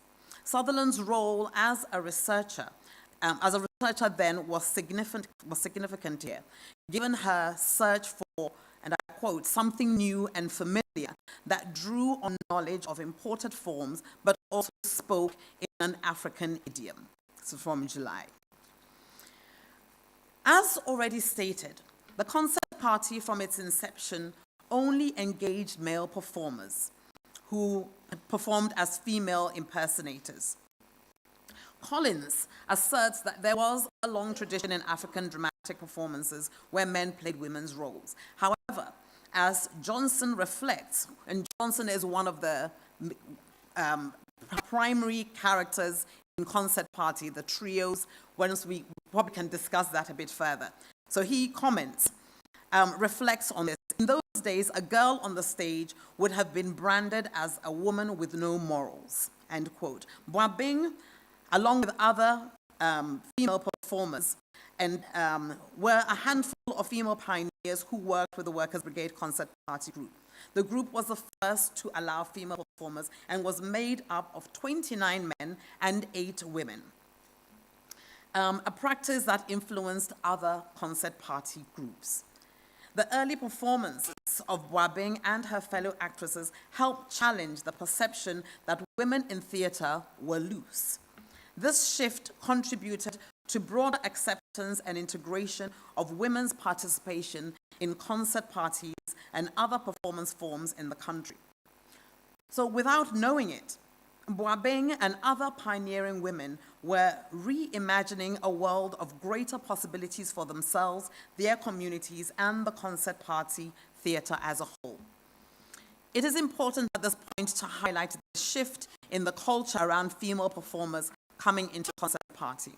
When women gradually accepted in the live and itinerant concert party theatre tradition, they thrived in the TV concert party, which emerged in the 1970s. The medium allowed women to further shape narratives, embody diverse roles, and become significant cultural performers. Unlike traditional concert parties that required performers to travel extensively across Ghana, Osofadazi, as I mentioned before, for instance, centralized production in television studios, offering a more settled and secure working environment. As Boabeng noted, and I quote, "You didn't have to travel with a band. You became more settled, making it much easier for women to get into the TV concert parties." While male lady impersonators, which was what they were known at the time, intrigued audiences with their skill of mimicry and humor, and as Boabeng herself attests, and I quote, "The lady impersonators dressed and looked just like women. You couldn't tell a difference between them and an actual woman," end quote. Moreover, they did not just portray women. They specifically represented African women who embodied British femininity and acquired through colonial influence from Cole. They used exaggerated costume and makeup. Consequently, they offered a limited range of female representations. The introduction of women who began working as professional performers in concert parties led to significant changes, including the introduction of complex treatment of gender roles and gender issues. Cole argues that Kusum Agroma, where Bing became a full-time performer now, produced numerous Akan language concert party plays featuring strong and complex female roles. Bing performed many of such roles, including that of the widow. As Cole argues, the widow, an archetypal female character, emerged with the entry of women and became a significant figure in concert party theatre during the post-colonial era. One notable performance regarding Bing and the evolution of the widow character was in the play Hina Bedi Madie, which translates into Who Will Be My Heir? The play was initially commissioned by a bank in the 1970s. The purpose was to educate society about the importance of writing a will before death, as banks had a vested interest in preventing disputes related to inheritance. The issue of inheritance after a man's death in Akan society was the focus of the play. Under Akan matrilineal custom, when a man dies, his wealth was passed down not to his wife and children, but to his matriclan, specifically his nephew. So the widow was a character whose woes was rooted in Akan matrilineal customs. In the play, Bing's character, Mamiabna, emerges as a progressive character here in the concert party's historical representation of women, which had been limited to the schoolgirl trope. Following the loss of her husband, his nephew, named Asamoah, seizes control of their properties, leaving her and her children stripped of their rights and security. Mamiabna grieves her loss, insisting that her work with her husband entitles her to a share of his property. Meanwhile, her daughter, despite receiving a scholarship to study abroad, chooses to stay and help her mother farm their piece of land, rejecting Asamoah's offer to buy it. Through their hard work, Mamiabna and her daughter become successful, while Asamoah mismanages his fortune. The play ends in the chief's court as factions debate inheritance reforms. Some support European-style spousal inheritance, while others suggest splitting assets among the wife, children, and the matriclan.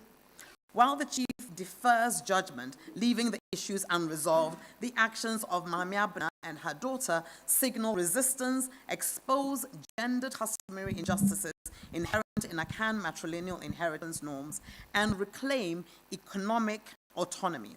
Wabing's performance in this play and many others interwove a revolutionized representation of the widow, challenging the existing perspective about the widow's attitude of passivity.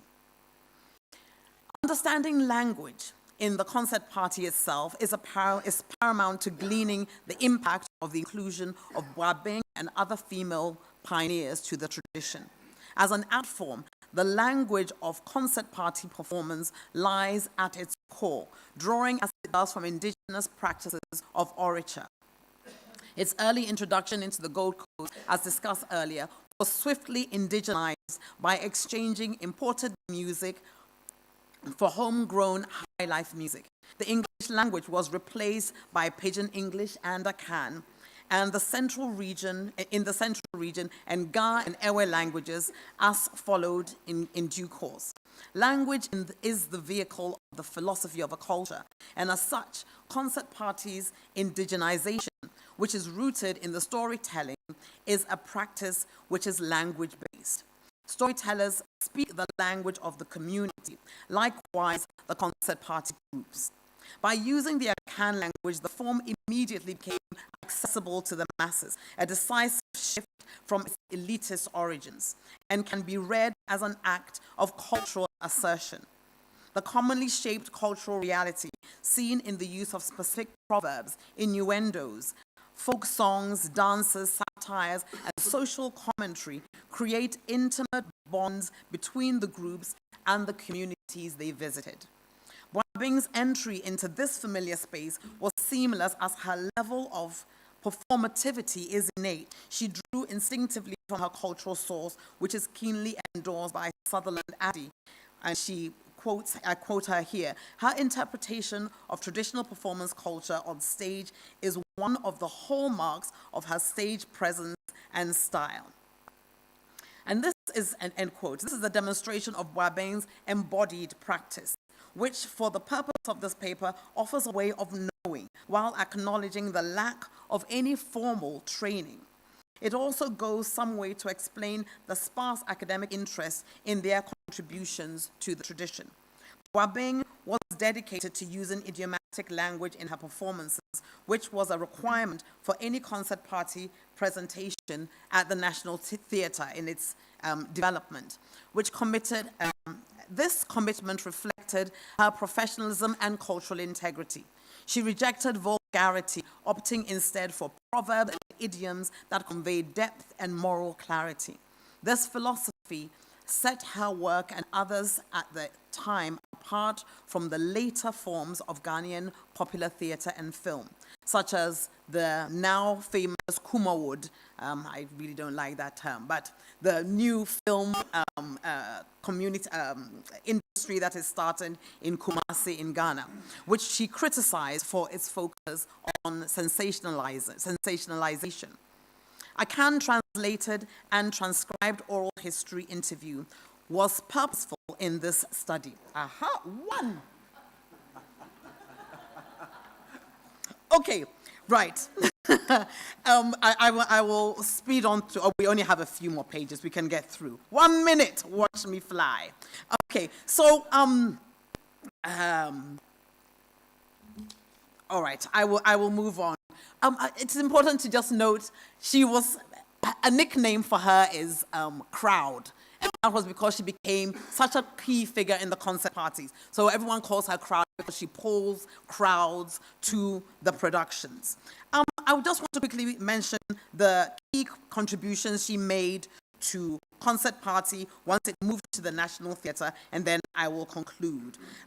So the training that Ama Boabeng received, not only through the brigade, through Kusum Agroma, and being attached to the university, she imbibed both backstage knowledge and training and performative skills, which she brought to the concert party. So she became like a producer at the National Theatre. She was the one in charge of bringing all the itinerant groups that had died away because of the coups in the 70s. And when the National Theatre was reopened, she was the one going and being like a director, a producer, and also a key performer, and was the one who was assessing the groups that finally came back to become the concert party revival that we now have, and was responsible for a lot of the famous concert party figures that we now know. So just to conclude, Adeline Ama Boabeng, and we need to mention her name in full, her legacy is deeply interwoven with the evolution of Ghana's concert party theatre, not merely as a performer, but a cultural custodian, innovator, and mentor. Her trajectory from a young dancer in the Workers' Brigade to the leading actress in Consumer Groma, and later a director and trainer in the Kisub concert party era, embodies the very process of interweaving that defined the genre. Through her improvisational excellence, linguistic dexterity in Akan, and embodied storytelling, Boabeng infused the concert party with a distinctly female repertoire that challenged colonial language hierarchies and patriarchal performance norms. Her presence with other women marked a pivotal shift with male impersonation to authentic female representation, expanding the genre's expressive possibilities and relevance. I will round up. Her repertoire stands as an archive, oral and an embodiment of a genre continually reimagined through the interweaving of gender, language, improvisation, and performance. Thank you very much.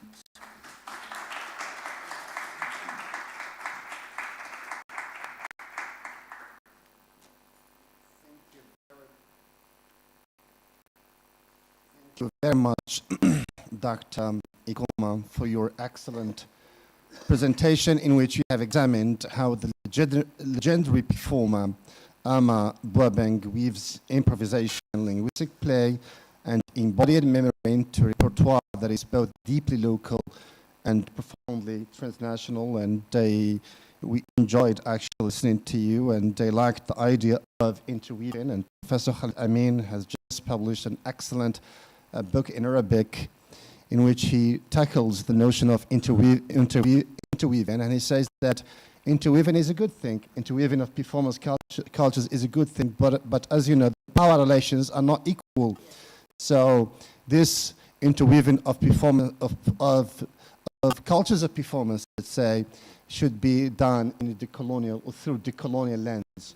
Okay, and also I like the idea in which you have included in your presentation, which is that the colonizer obscured local performative traditions. And this, of course, reminds me of what Frantz Fanon said in his book, The Wretched of the Earth, in which he says that the colonizer is not satisfied only with bringing the colonized and its grip, but it goes back to the histories of the colonized people in order to disfigure, deform, and then destroy their own cultures. And you were there to empower your own indigenous performative traditions. So thank you so much to all our presenters for their deeply and insightful papers, and also my thanks should go to our audience for their attentive engagement. Now I would like to open the floor for questions, comments, or reflections from the audience. We have 20 minutes for doing that. So, yeah. Yeah, sure, yes.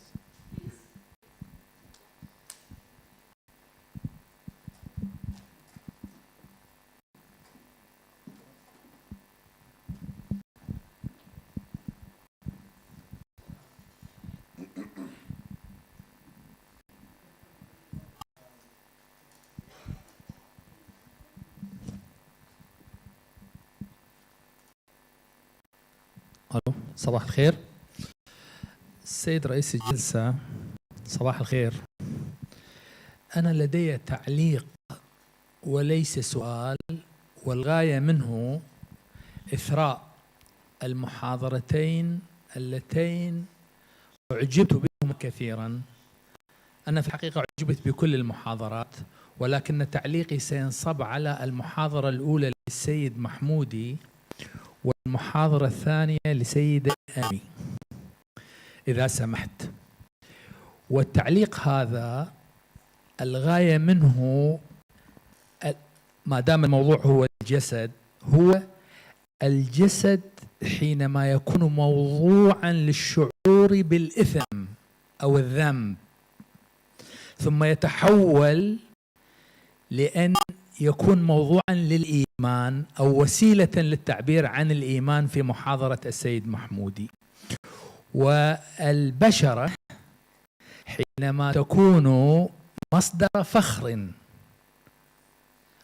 وحينما تكون مصدر عار، حول هاتين النقطتين أريد أن أتحدث.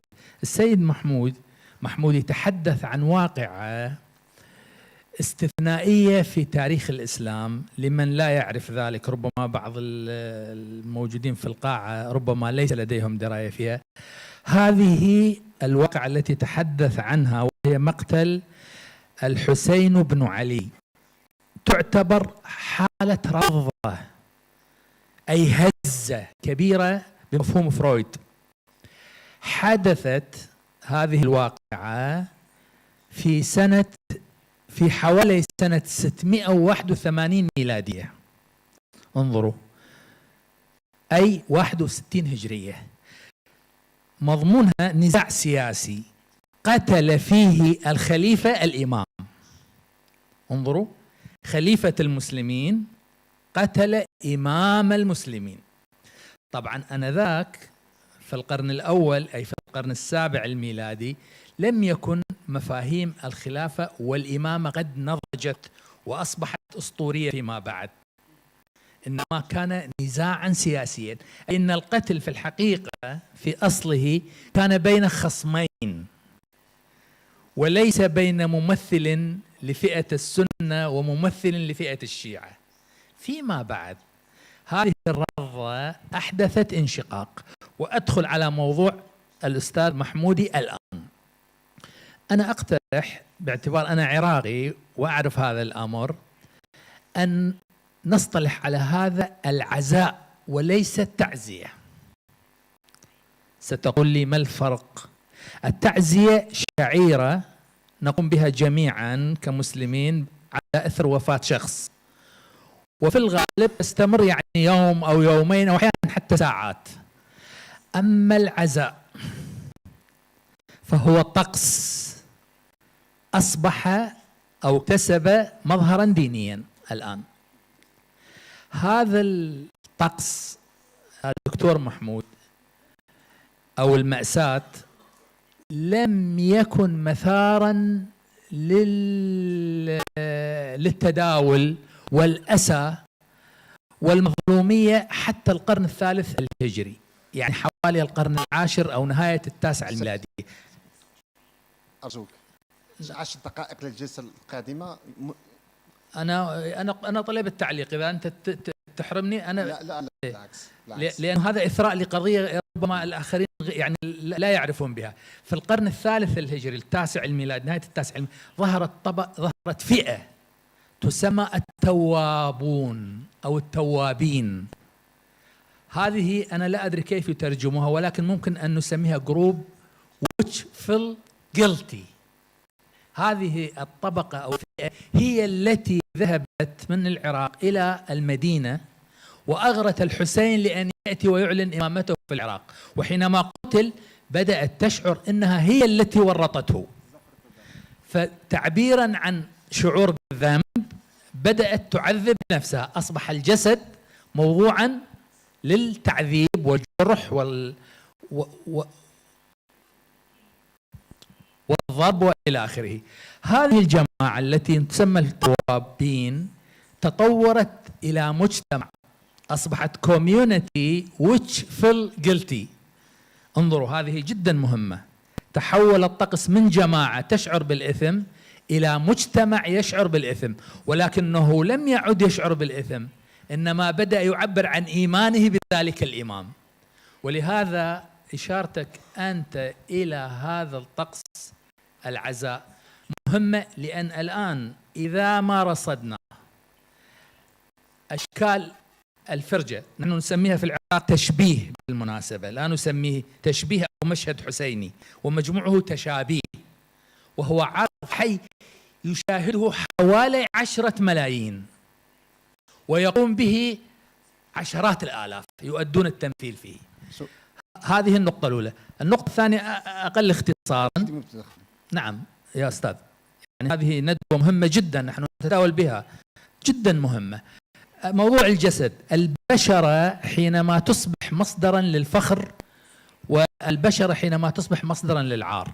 إيميلي دينكسون الروائية الأمريكية المشهورة تشير في مذكراتها، تقول وهي ذات بشرة سوداء ولكنها متفتحة إلى حد ما، ذهبت لزيارة جدتها، هذه في مذكراتها، فنبذتها الجدة وسخرت منها لأن بشرتها أصبحت أكثر تفتحا ولم تحافظ على السواد الذي يعد رمزا للأصالة. شكرا جزيلا. وبخلاف ذلك آخر جملة، أنتم تعرفون أنه المغني المشهور مايكل جاكسون قام بتفتيح بشرته لأنه يشعر أنها عار عليه. أنا أعتقد هذه الظواهر على غاية من الأهمية دراستها وإثارتها في مثل هذه المحافل. شكرا جزيلا. أستاذ yeah, the one who is the one in red. Thank you so much. آسف المقاطعة. Thank you. All three excellent performance talks. My name is Antonio from Mexico. I wanted to ask Professors Ekwa and Joyce, I was very interested in your paper, especially I was interested in knowing about the position of cross-dressing in concert performance today. It seems to me that it could be an interesting topic in the sense that knowing whether queer people in Ghana have been appropriating, for example, this performance in the context in Ghana, as I understand, homosexuality is illegal. So could this be an underground performance of queer empowerment for some people? I'm interested in knowing that. Or has cross-dressing been replaced entirely by women performers like the one you were mentioning? Thank you. Professor Bunahai.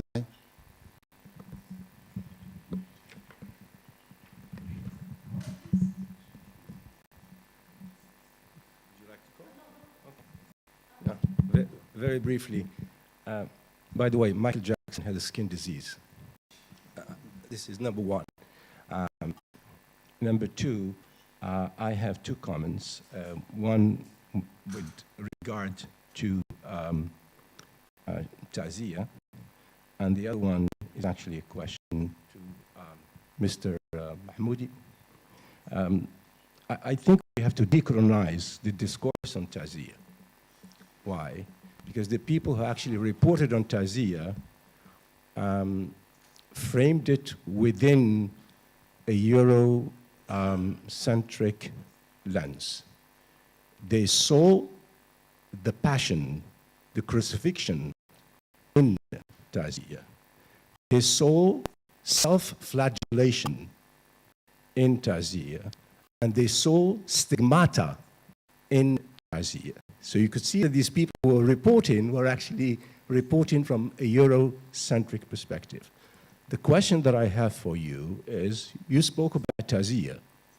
How could you juxtapose it to Nowruz festivals, which goes back to 3,000 years ago, and it is actually a spring renewal festival? If you go to Central Asia, not necessarily Iran, you could see that people travel from all over the world to come and celebrate this happy season. Thank you. شكرا جزيلا على هذه الجلسة الثرية جدا في الحقيقة التي استعادت وأستعيد قولة القائد ماركوس من المكسيك ثلاثية الأنثى والعرق والإقليم. الإقليم بالنسبة إلى الأستاذ حاتم أتيلي من تونس، في الحقيقة أنا أحيي فيه هذه الاستعادة الديكولونيالية لطقس هو في الحقيقة يعتبر طقسا دينيا، لكنه هو حوله إلى إمكانية لتنشيط شكل من المسرح من خارج الجماليات الغربية.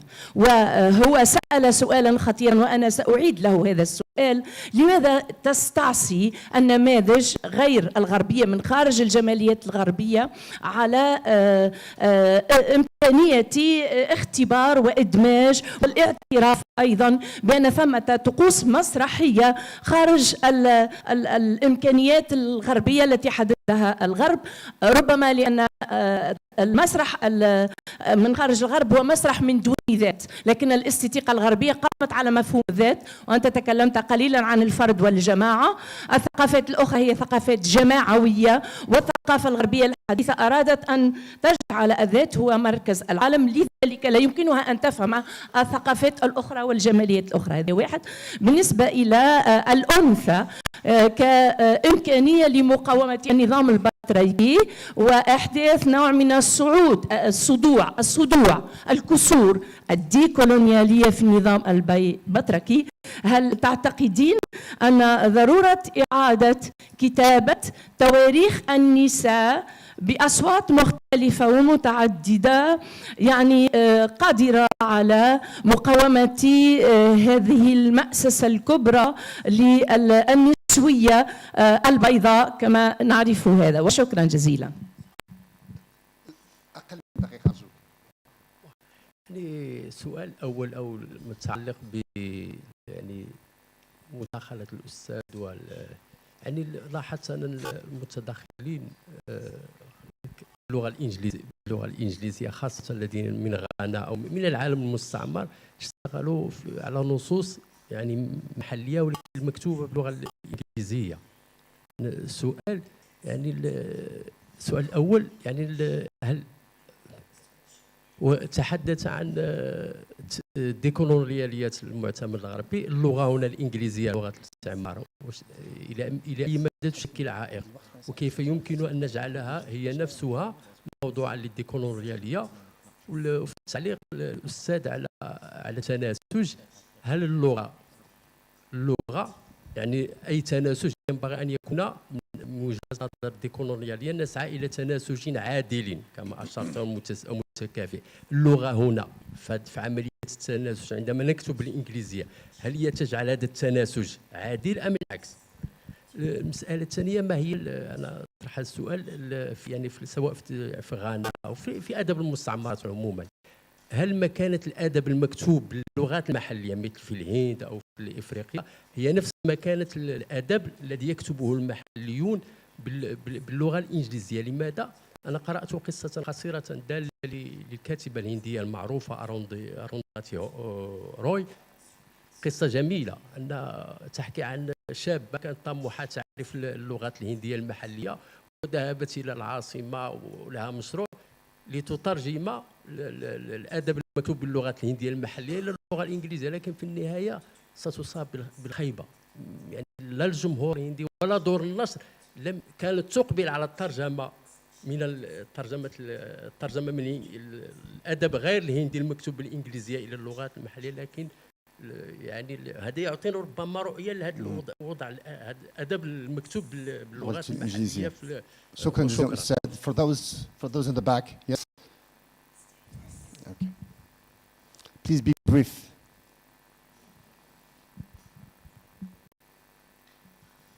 You will take only one minute. Thank you to later. all the speakers. Yeah, just be brief. My The answers question will is be later. directed to Ekwa Akuma, and we can take this up later.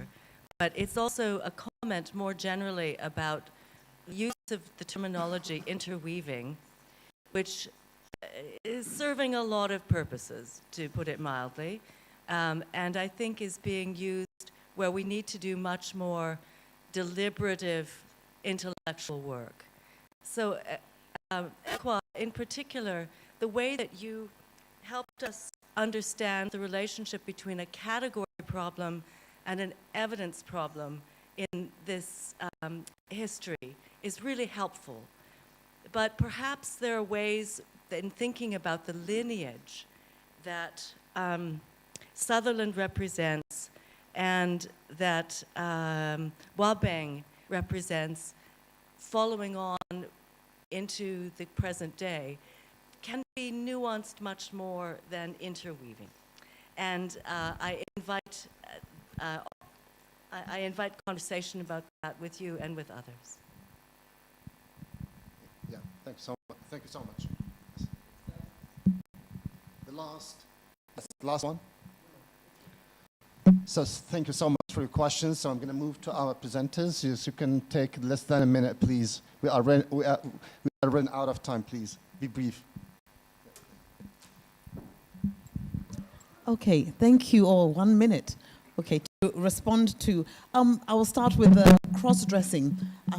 Yes, within the Ghanaian community, when Concert Party came in, the queer community now, I'm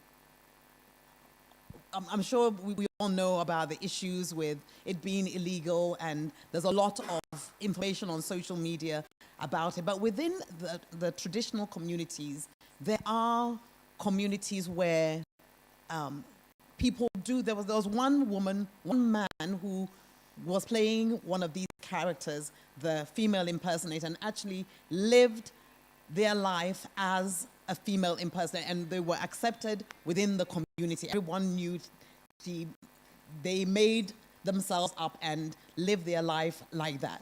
There were not many like that, but perhaps those are the beginnings of a queer community within the broader society. Your question really was whether they, please maybe just remind me of your question again.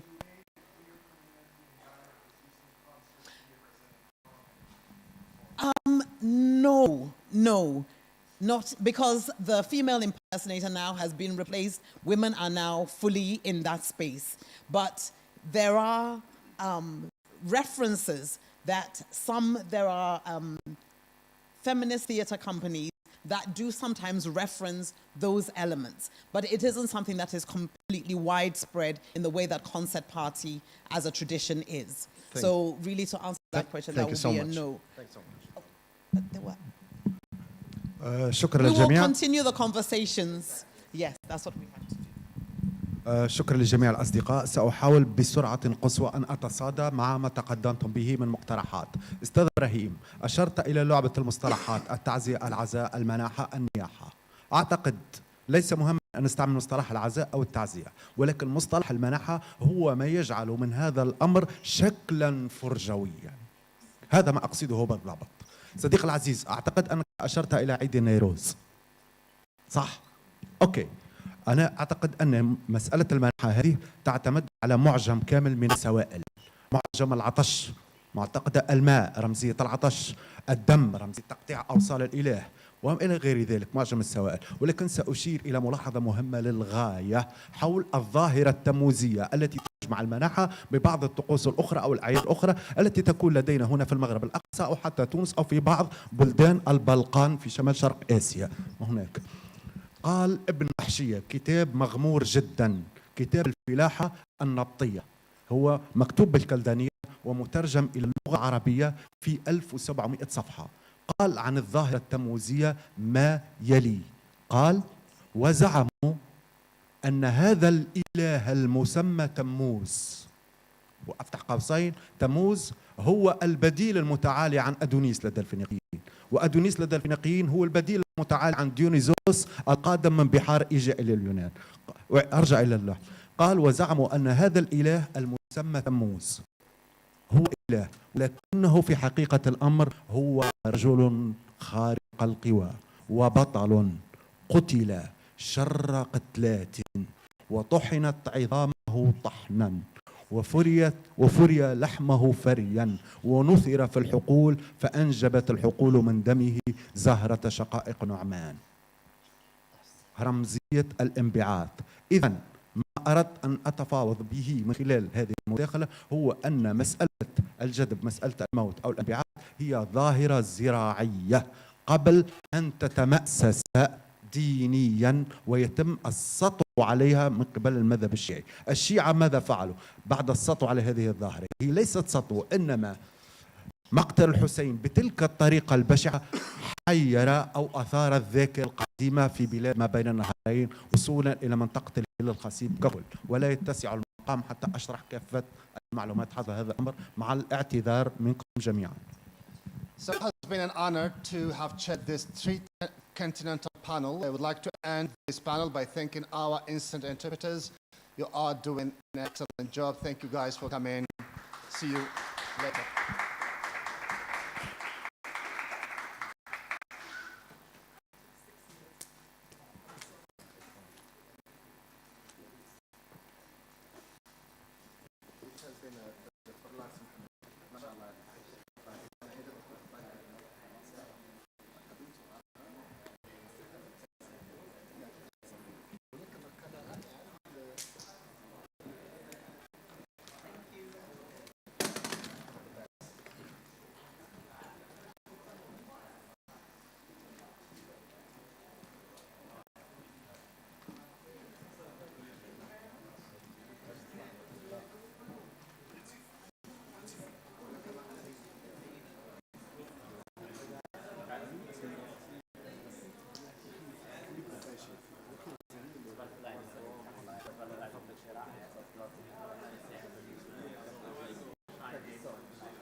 تحية طيبة. سنستأنف هذه الجلسات العلمية المتميزة التي تخوض في النقاشات التي تقترحها طنجة المشهدية ويقترحها المركز الدولي للفرجة كما عودنا دائما. ونحن الآن في الجلسة العلمية السادسة، فرجات الهامش، استعادة الأداء المحلي الشعبي والمحلي. سيلقي ورقات هذه الجلسة مجموعة من الباحثين المتميزين المتخصصين الذين سيطرحون أسئلة الهامش وأسئلة المحلي والكوني في علاقة ذلك بالتاريخ وفي علاقة ذلك بالتواريخ المحلية والتواريخ الكونية وما يقتضيه ذلك أيضا من أسئلة ديكولونيالية في هذا الصدد. الجلسة الأولى سنفتتحها بالمتدخل الأول السي الحبيب الناصري، وهو حاضر معنا أونلاين عن بعد. والسي الحبيب الناصري هو أستاذ التعليم العالي بالمركز الجهوي لمهن التربية والتكوين بالدار البيضاء، وحاصل على الدكتوراه من جامعة محمد الخامس تخصص النقد، وهو يطرح كثيرا من الأسئلة في كتب مختلفة وفي ندوات مختلفة حول قضايا جمالية المحكي في التراث الشعري والسينما والفيلم وغير ذلك من المجالات الفنية والمجالات العلمية المختلفة. فضيلة الدكتور الحبيب الناصري سيقدم مداخلة عنوانها سرديات التاريخ المهمش في فرجة عبيدة الرماة، أغنية شجعان نموذجا. ونرجو من الإخوة المتدخلين الالتزام ب 15 دقيقة لكل مداخلة، لأننا سنفتح باب المناقشة فيما بعد ولدينا التزامات متعلقة بما هو تنظيمي. فليتفضل السي الحبيب الناصري مشكورا.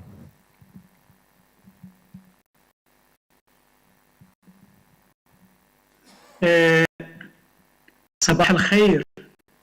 أنا سعيد جدا بهذه المشاركة، وتحية لطنجة المشهدية، تحية لكل الحضور الكريم كل باسمه وصفته العلمية وما يليق به من التقدير والاحترام.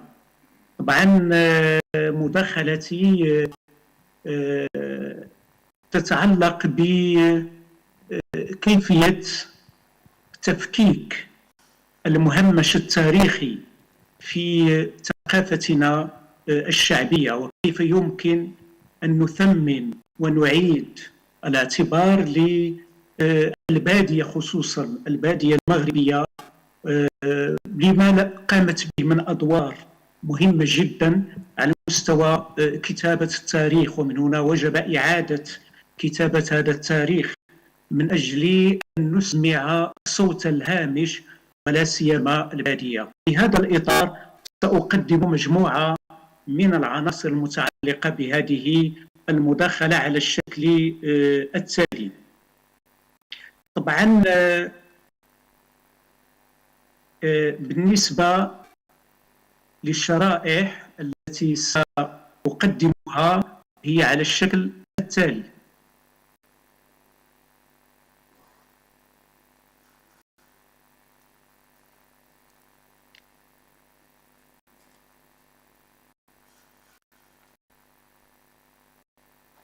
مداخلتي عنونتها بسرديات التاريخ المهمش في فرجة عبيدة الرماة، واخترت قصيدة شجعان كنموذج لهذا الغناء الشعبي البدوي المهمش، وكيف أنه تغنى بصيغة الجماعة وليس بصيغة الفرد، وكيف أن الثقافة الشعبية بشكل عام هي ثقافة جماعية وليست ثقافة فرد شخص معين إلى غير ذلك.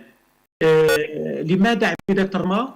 لأن عبيدة الرماة نموذج شعبي غنائي بدوي إلى يوم هذا لا زال لم يفكك، لم يدرس برؤية علمية من أجل الإصغاء إلى هذه المتون الشعبية البدوية من خلال فرجة عبيدة الرماء، مع العلم أن هذا الغناء من الممكن أن نجد فيه عناصر فرجوية مسرحية شعبية، عناصر تاريخية مهمشة، عناصر ثقافية غنائية مهمشة في أغراض متعددة. يحضر المدح، يحضر الرثاء، يحضر الغزل بشقيه المادي والمعنوي إلى غير ذلك. ومن هنا أعتقد بأن الاشتغال على عبيدة الرماء هو نوع من إعادة الاعتبار للذات الجماعية التي همشت كثيرا. وفي هذا الصدد سأحاول أن أختزل هذه العناصر وفق ما يلي. أولا سأبدأ بهذه القولة، هي قولة لمولانا جلال الدين الرومي، يقول: من دون الحب كل الموسيقى ضجيج وكل الرقص جرم. فغناء الرماء بني على الحب، حب الجماعة داخل الجماعة. موسيقى عبيدة الرماء ليست ضجيجا، لأن هذه الموسيقى الشعبية تتغنى بالجماعة، وبالتالي هذا الرقص الغنائي كما سنشاهد بعد لحظات هو رقص جماعي تتكسر فيه الحدود بين كل الفئات العمرية داخل القبيلة، وبالتالي ترقص المرأة بجانب الرجل، يرقص الشيخ بجانب الطفل، ترقص الأم بجانب زوجة ابنها، ويرقص الأب بجانب زوجة ابنه إلى غير ذلك. من هنا هذا الرقص هو رقص مبني على الحب، وهذه الموسيقى هي موسيقى مبنية على الحب، وبالتالي يسقط الضجيج ويسقط الجرم الذي قد يتعلق بأشكال أخرى غنائية وبأشكال أخرى من الرقص. طبعا مداخلتي تدخل في إطار التواريخ المتشابكة للفرجة والمسرح منظور ديكولونيالي، وهذا الموضوع الذي اخترت هو طبعا يدخل في إطار هذه الرؤية، هذا الموضوع الذي اختارته طنجة المشهدية من أجل الاشتغال عليه. وأنا أحيي العزيز الدكتور خالد أمين وكل الطاقم الذي يشتغل معه على اختيارهم الدقيق لمواضيع دقيقة جدا، وتجرنا نحن كباحثين من أجل أن نجتهد وأن نشتغل وأن ننشغل بموضوعات جديدة عوض التراجع والتكاسل والبقاء فقط داخل ما أنجزناه سابقا. مفاهيمي هي متعددة: سرديات، التاريخ، المهمش، الفرجة، عبيدة الرماء، الشجعان. هذه هي المفاهيم التي وظفتها في دراستي، وربحا للوقت أنا سأبدأ من الشجعان وسأسير في اتجاه ورائي.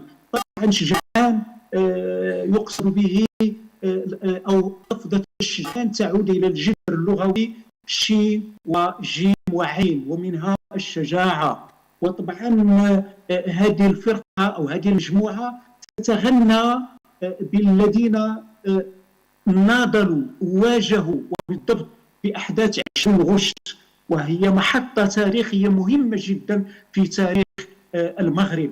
حينما قال المغرب البدوي أيضا المغرب الشعبي، حينما قال لا لفرنسا ورفض هذا الاستعمار، وخرج البدوي من أجل أن يعيد الكرامة لذاته، ومن أجل أن يعيد الوطن لذاته، ومن أجل أن يحرر باديته، مع العلم أيضا من أجل أن يحرر مدينة المغرب أيضا.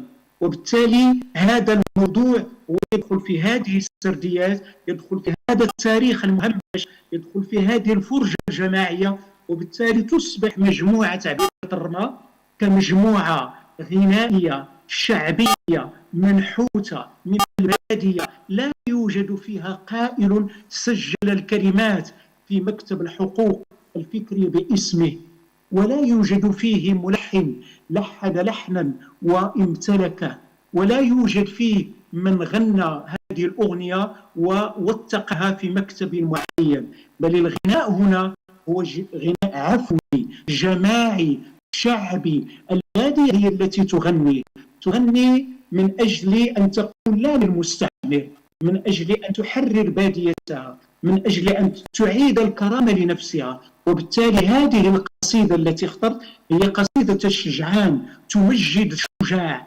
الذي تحدى المستعمر الفرنسي. وبالتالي تحضر هذه الأغنية بأشكال غنائية يحضر فيها الجسد جسد الرجل بجانب جسد المرأة بجانب جسد الطفل، الكل يتغنى بالبطولة بشخصية بن داود. من هو بن داود؟ بن داود رجل بدوي قال لا لفرنسا، وبالتالي تغنت به هذه الأغنية. الأغنية تقول دويدة وحده قتل 100 عدو، دويدة في الحبس يقلب الضرس، دويدة شد القنوت اللي داز يموت، دويدة ولد الحلال مات في المحال. دويدة هو شخصية تنتمي طبعا إلى مدينة واديزم، وهذه القبيلة قبيلة اسماعيلة هي أيضا جزء من هذه التربة، من تربة مدينة واديزم. طبعا البادية تغنت بعبد الرما. عبد الرما هذا قاوم المحتل في البادية، وحينما أرهقها ماذا فعلت السلطة الاستعمارية العسكرية الفرنسية؟ قامت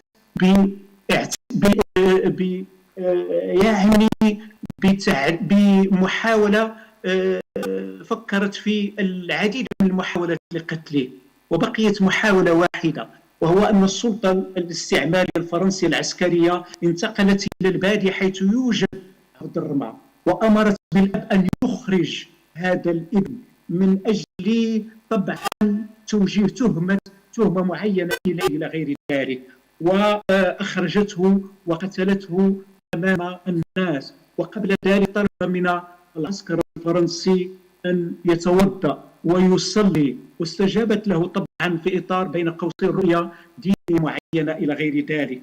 وطبعا الأغنية تقول عبد الرما بيدو صنع لوليدو، لله يا عبد الرما قول غير كلمة.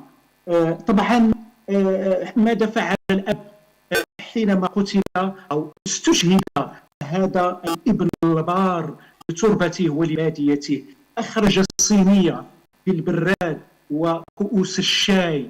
لماذا؟ لأن في ثقافتنا الشعبية نقدم الشاي للضيف، نكرمه من خلال الشاي، والصينية رمز من رموز الثقافة الشعبية، بها تغنت الناس الغوام. وبالتالي كان الأب يعيش نشوة فرح. لماذا؟ لأنه اعتبر الاستشهاد رمزا أساسيا لتحقيق هذا الاستقلال الوطني.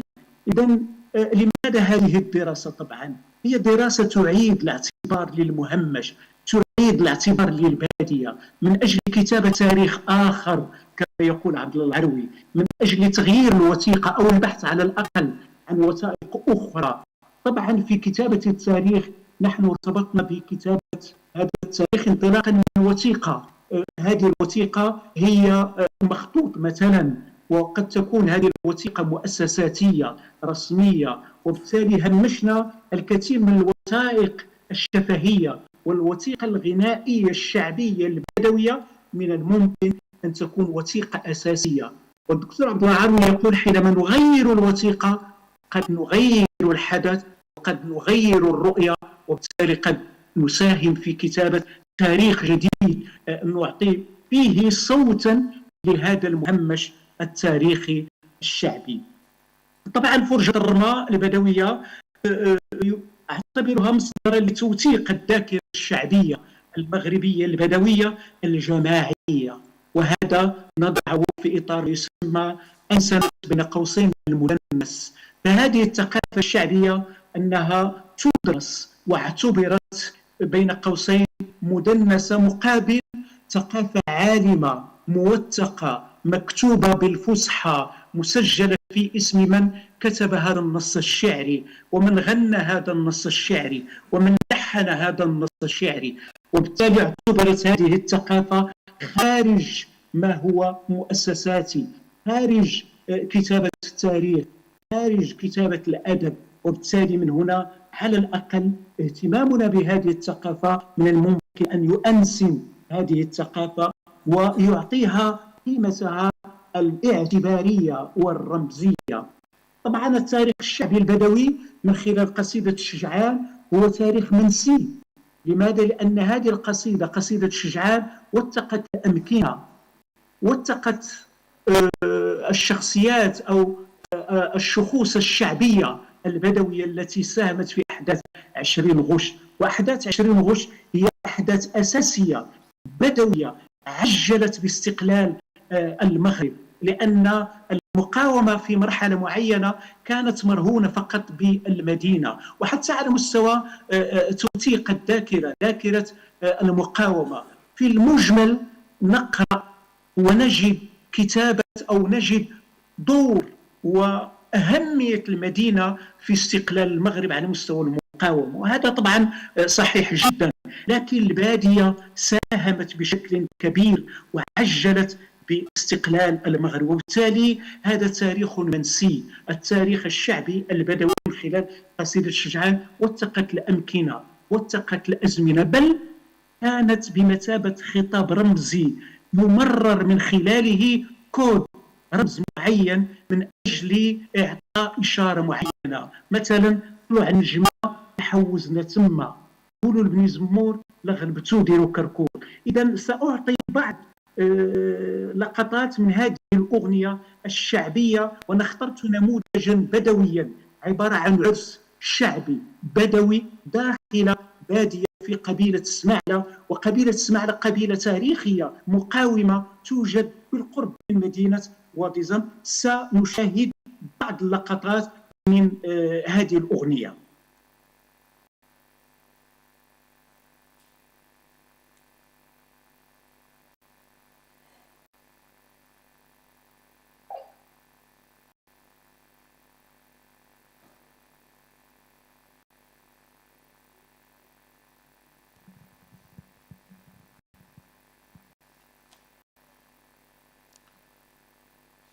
أستاذ ناصري، نحن لا نستمع إلى الصوت.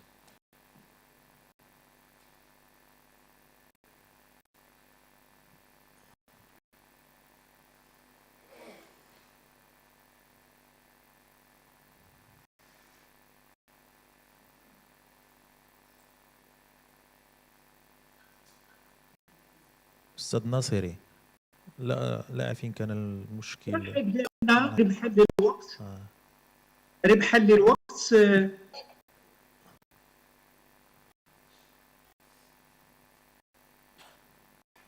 بدويون يتغنون بالمقاومة الشعبية ضد المستعمر الفرنسي، يتغنون بالبدويين، يتغنون بالأمكنة، يتغنون بالأزمنة، يتغنون بالوقائع. وهنا يتحول فعل المقاومة إلى غناء شعبي بأدوات نقرية بسيطة منحوتة من البادية، مثل الطعريجة، مثل المقص الذي يستعمل في دز الصوف، في قطع الصوف. يستعملون البندير وهو من جلد ناعز. طبعا المرأة حاضرة هنا ترقص على إيقاعات النظام الجماعي، ترقص على إيقاعات. ومن هنا نسجل كيف أن المرأة داخل البادية ترقص بجانب الرجل، ترقص بجانب الطفل في إطار رقص كرنفالي شعبي بدوي تسقط فيه الحدود المتعلقة بالفئات العمرية، تسقط فيه الحدود بين كل مكونات القبيلة، وتتحول القبيلة إلى فرجة مسرحية شعبية تتغنى بالذاكرة بالأنا الجماعية، وليس بالأنا الأنانية ولكن بالجماعة. وهنا من الممكن أن نعيد كتابة تاريخ المغرب انطلاقا من باديته المغربية. العباد الرمى هنا الذين يغنون فهم يقدمون ويوثقون ما وقع في باديتهم. أعتقد هذا النوع من الغناء الشعبي وهو هنا بالأبيض والأسود يحيل على ذاكرة البادية المغربية. تسقط كل المكونات الموجودة داخل هذه الفرجة. هناك أطفال كما تلاحظون، هناك شاي، هناك فرحة جماعية، هناك رغبة في التعبير عن القبيلة، عن ماضيها، عن مجدها، تشبث بهذا الإرث الثقافي الشعبي البدوي. خلاصة، أنا أعتقد أن فرجة الرمى هي فرجة متعددة الأغراض، فيها بعد مسرحي شعبي، نلاحظ هنا نوع من الكوميديا تحدث من خلال هذا الرجل الذي يراقص المرأة ويتقمص شخصية معينة إلى غير ذلك. طبعا المسافات والحدود تسقط داخل هذه الخيمة وتتحول القبيلة برمتها بكل مكوناتها داخل هذه الخيمة، وتصبح هذه الخيمة عبارة عن قبيلة مصغرة من أجل الفرح الجماعي، من أجل تمجيد فعل القبيلة، من أجل إعادة الاعتبار لهذه البادية. باختصار شديد هذا ما أريد أن أقدمه، وإلا في الدراسة فيها الكثير من التفاصيل المحددة لمفهوم عبيدة الرمى التي بنيت على نوع من التضاد اللغوي والوظائفي، لأن عبيدة تحيل على العبيد، والرمى كلمة تحيل على الشجاعة، والعبيد هي فئة كانت تصاحب النبلاء، كانت تصاحب الأغنياء من أجل الترفيه عليهم في مرحلة الصيد، وبالتالي تحولت هذه الفرجة إلى فرجة جماعية. هنا أتت هذه الفرقة الموسيقية الشعبية، فرقة عبيدة الرمى. أعتقد بأنني استوفيت وقتي، أشكركم وتحية للحضور الكريم، وسأبقى على إشارتكم من أجل أي سؤال. فقط لو تكرمتم ستلاحظون بأن معظم هذه الوجوه عبيدة الرمى طبعا معظمهم كما قرأت وكما بحثت وأعرف الكثير من بعض الأفراد من عائلتي معظمهم انتقلوا إلى جوار ربهم، وبالتالي تبقى هذه الثقة الشعبية التي سجلت بطريقة عفوية تبقى وثيقة من الممكن أن نعتمد عليها في كتابة جزء مهم صحيح البادية المغربية. اخترت محطة 20 غشت لأن محطة 20 غشت يعرف كثيرا المؤرخ أكثر مني ماذا تساوي محطة 20 غشت من أجل استقلال المغرب والتعجيل باستقلاله وطرد المستعمر الفرنسي. شكرا لكم. شكرا جزيلا فضيلة الدكتور الحبيب الناصري على هذه المداخلة القيمة وعلى هذا الغوص العميق والمتميز والممتع في هذا التراث الهامشي والتراث الأساسي في ثقافتنا المغربية وفي ثقافات التحرر على المستوى الكوني، وتراث في غاية الأهمية ويستحق أن ينتبه إليه انتباها دقيقا وانتباها متعمقا كما فعل أستاذنا السي الحبيب الناصري مشكورا. الآن سننتقل إلى فضيلة الأستاذ الباحث والمؤلف المسرحي والمخرج المغربي البارز السي كريم الفحال الشقاوي، وهو أستاذنا وأحد رواد الكتابة المسرحية في المغرب، حصل على العديد من الجوائز على أعماله، وهو بالإضافة إلى أعماله الإبداعية وباحث متميز ومخلص كبير لأسئلة متعمقة ومتبصرة حول المسرح المغربي. أطلب منه أن يتفضل مشكورا لتقديم مداخلته المعنونة الجماليات ديكولونيالية وفرجات الهامش مسرح صحراء نموذجا. فليتفضل مشكورا أستاذنا العزيز وأستاذنا الفاضل.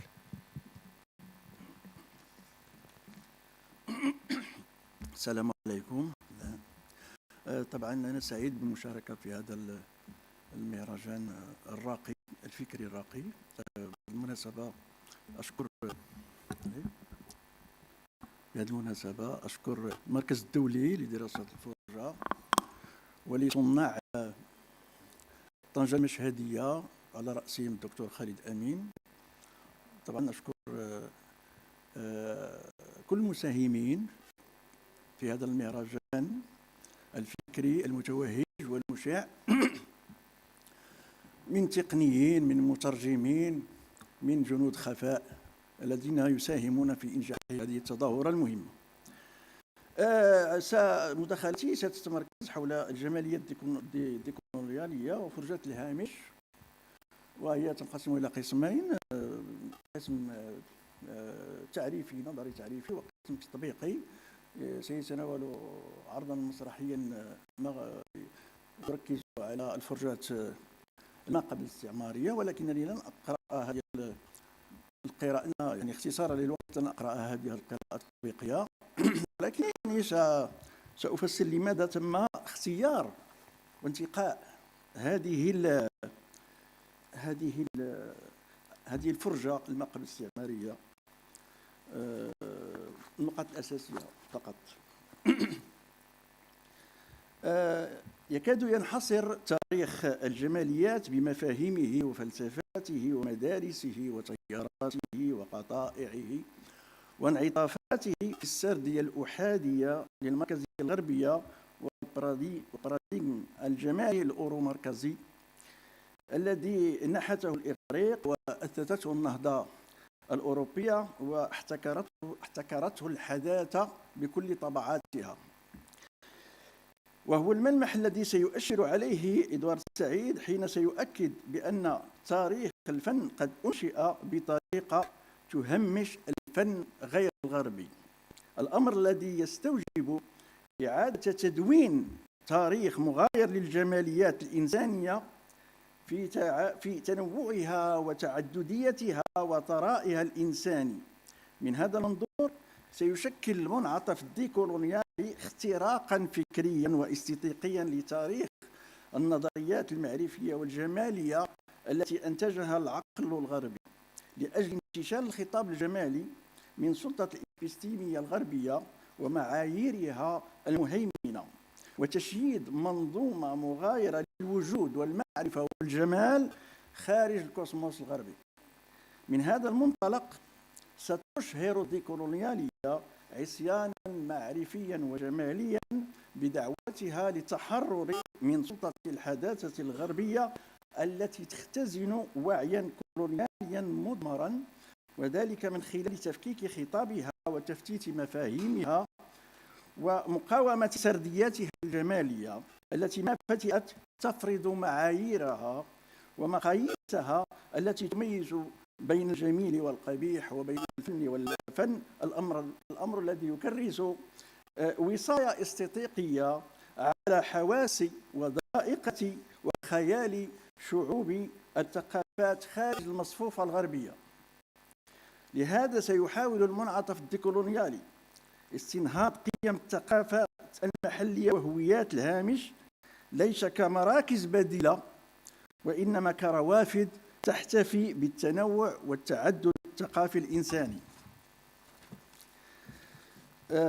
إن الإيديولوجيا التراتبية الهرمية التي سبق وأنتجتها الإمبريالية الغربية منذ الكشوف الأولى بتصنيفها لشعوب مستعمراتها كأعراق دونية بدائية ولا عقلانية ستخندق المنتوج الجمالي وكل أشكال التعبير الفني لهذه الأخيرة في نفس الخانة، بحيث ستنسحب مفاهيم التراتبية العرقية على آليات تقييم وتعيير الجماليات اللا أوروبية بتصنيفها أيضا كفنون بدائية أسطورية غرائبية ماورائية مكانه الطبيعي ليس متاحف الفنون وإنما متاحف الآثار.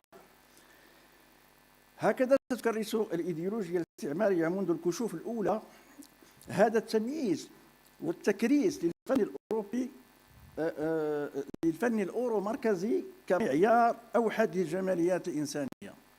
من هنا يظهر جليا بأن الفنون خارج النسق الغربي الكولونيالي لم يتم تناولها استنادا لمرجعيتها الحضارية وتربتها الثقافية وقيمها الروحية والرمزية وإنما استنادا لما تختزنه بنية الحداثة الغربية من معايير وأحكام قيمية تكرس الهيمنة والسلطة والتبعية للكوسموس الغربي.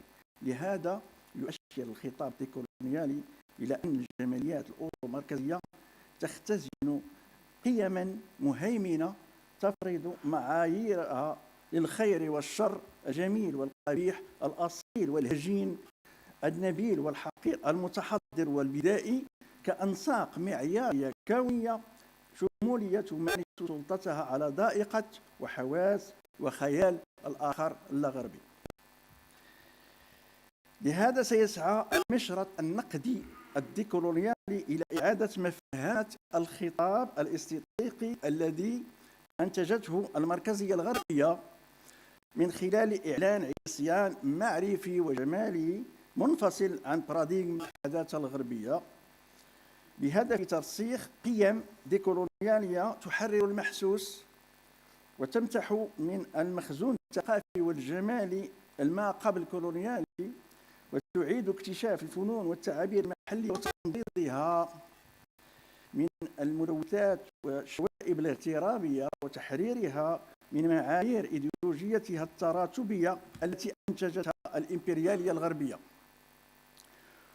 وتكرسها طبعا الكولونيالية الجديدة التي ما فتئت تسلعن كل خطاب وتستوطن الوعي واللاوعي والخيال والحواس والذائقة بحيث لا يمكن الانفلات كليا من شراك شبكاتها التسويقية والإعلامية المعقدة.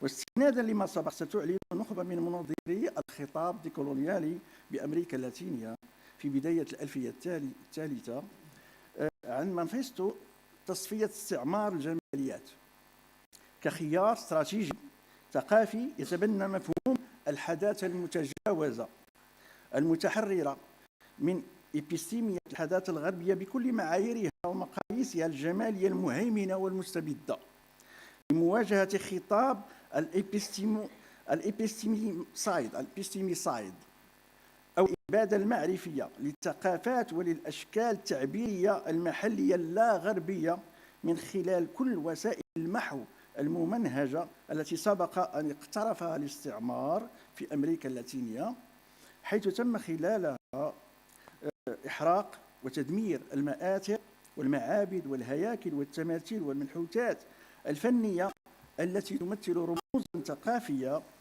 وروحية لحضارات المايا والإنكا والأزتك، والتي تشكل أيضا إرثا ثقافيا وجماليا صميميا للأمريكيين اللاتينيين الذين سيتعرضون بدورهم لمحاولة تفتيت وتهجين كينونتهم الثقافية. كما أن هذا النظام سيلجأ أيضا إلى إعادة تكييف وتهجين الموروث الثقافي والجمالي للآخر بما يتناسب وإيديولوجيته المهيمنة بإعادة تدوير هذا الموروث الأصيل من خلال تثقف ممركز يعمد إلى النهل من الكنوز الثقافية والأشكال التعبيرية والفنية بهدف تدويب والصهر جماليات الهامش وإلحاقها بالباراديغم الثقافي الغربي، كما هو الحال بالنسبة للفنون الإفريقية التي سيشكل مخزونها الثقافي الأصيل مصدرا ومنبعا خصبا ألهم الجماليات التشكيلية الغربية الطليعية وأشعل وميض ثوراتها وأسعف انعطافاتها الفنية والإبداعية، كما هو الشأن بالنسبة لبابلو بيكاسو الذي استلهم التكعيبية من الأقنعة الأوروبية والمنحوتات والتماثيل الإفريقية التي تم تهريبها إلى المتاحف الأوروبية خلال المرحلة الإمبريالية، حيث سيؤكد هذا الأخير أي بابلو بيكاسو بأن هاجس الفن الإفريقي لازمه طوال حياته منذ أن عاين إبداعات إفريقية في أحد متاحف باريس. لكن هذا التثقف الغربي المتمركز حول ذاته العليا سيعتبر التكعيبية فنا غربيا صميميا دون ما الإشارة إلى المنبع والمصدر الإفريقي. نفس التأثير الدامغ للفنون الإفريقية المصنفة بدائية سينسحب على العديد من التيارات الغربية الطليعية الأخرى كالسوريالية والوحشية والتجريدية التي غيرت بوصلة الجماليات التشكيلية الحديثة ودفعت بها إلى عوالم أكثر رحابة وثراء وانزياحية. وفي نفس الاتجاه ستساهم الجماليات الشرق آسيوية خصوصا اليابانية في تشكيل ملامح المدرسة التأثيرية أو الطباعية، ما حول الفن الياباني إلى عنصر من عناصر الحداثة الأوروبية التي أخذت من الفن الياباني جمالية التكوين العمودي وعمقه وفسيفساء الوحدة الرباعية واستخدام الشكل الظلي والتقطيع المفاجئ لعناصر العمل الفني والتكوين متعدد الأطر والوحدة الزخرفية كقيمة تعبيرية. ورغم هذا التأثير الزاخر للفنون اليابانية إلا أنها صنفت كمواد أولية سرعان ما صهرتها الآلة الجهنمية للمركزية الغربية وألقت بها إلى غيايب النسيان. لم يشد تثقف فرجوي بدوره عن القاعدة لكون التجارب المسرحية الغربية الحداثية ستتعاطى مع الأنماط الفرجوية للآخر وخصوصا الشرق آسيوية كمواد، يعني استلهام خرجات الشرق آسيوية يعني معروفة، كتاب بروك وبريخت وغيرهم استفادوا من الفرجات الشرق آسيوية. تم التعاطي معها كمواد خام ومخزون للطقوس المحلية وحقل غني بالفرجات المحلية الفولكلورية، وذلك بهدف إسعاف وتطعيم تجاربها المسرحية الطليعية بترياق يجدد جفاف الروح التجريبية المنغلقة على ذاتها العليا. من هذا المنظور يذهب سانتياغو كاسترو غوميز إلى أن التثقف والاشتباك مع ثقافات وفنون المستعمرات هو الذي ساهم بشكل فعال في تخليق وتشكيل النسق الحداثي برمته، حيث سيؤشر غوميز إلى أن الحداثة ليست منتوجا أوروبيا خالصا، بل إن التوسع الاستعماري الأوروبي في القرنين السادس عشر والسابع عشر كان شرطا لإمكانية الحداثة كعملية عالمية سواء في أوروبا أو في المناطق التي استعمرتها. ما نجح فيه حسب غوميز ما نجح فيه الفكر الاستعماري بعد ذلك هو انتزاع براءة اختراع الحداثة من أوروبا لوضعها من الآن فصاعدا في قلب دائرة كوكوية بين ثقافية، ولكن مخفية إيديولوجيا من خلال الأحادية الثقافية لشمال أوروبا. ويضيف غوميز بأن الخياط الديكولونيالي لا يسعى لإقصاء الحداثة وإنما تهشيم مركزيتها المهيمنة وتفتيت معاييرها المستبدة من خلال التفكير الحدودي الذي يسمح لنا بالتفكير في الطريقة التي يتم بها استيعاب المثل العليا التحررية للحداثة وتحويلها من قبل الثقافات التابعة لأوروبا، وبالتالي تشغيل إنهاء استعمار محتوياتها المعيارية. هذه العملية التي يسميها غوميز وإنريكي دوسيل بما وراء الحداثة. إن تركيز الخطاب الديكولونيالي على استنهاض القيم الجمالية المحلية المتأصلة في الموروث المحلي ما قبل الاستعماري وإعادة إحياء الهويات الأصيلة خارج المركزية الغربية يواكبه تجنب السقوط في شراك التمركز المضاد أو الخصوصية المنغلقة والمنكفئة على ذاتها لتشبع فلسفته برهانات تعددية ثقافية. فالديكولونيالية تنزع إلى الانفصال عن الكونية الأحادية لإعادة الاتصال بالكونية التعدد،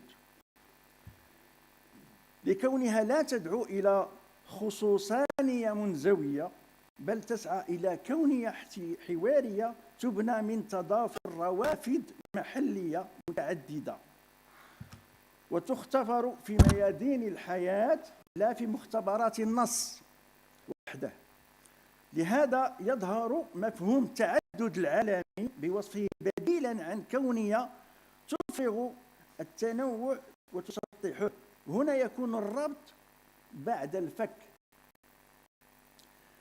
بهذا المفهوم فإن منعطف الديكولونيالي لا يقصي الفكر الغربي ويمسحه من الذاكرة الإنسانية، وإنما يقصي هيمنته الكولونيالية وخاصيته الأحادية ومركزيته المستبدة ويموضعه كأحد روافد الثقافة الإنسانية ليس إلا كتكريس لحداثة أو حداثات ديكولونيالية تنتصر للتنوع الثقافي الذي يثري ويغني التعددية الثقافية الكونية، مع التأشير إلى أن الخطاب الديكولونيالي ليس بديلا مركزيا للحداثة الغربية، بل هو فقط خيار من الخيارات التي تجاور وتحاور سرديات أخرى لجنوب الحداثة التي تنحت بدورها كينونات فكرية وجمالية خارج أي مركزية ثقافية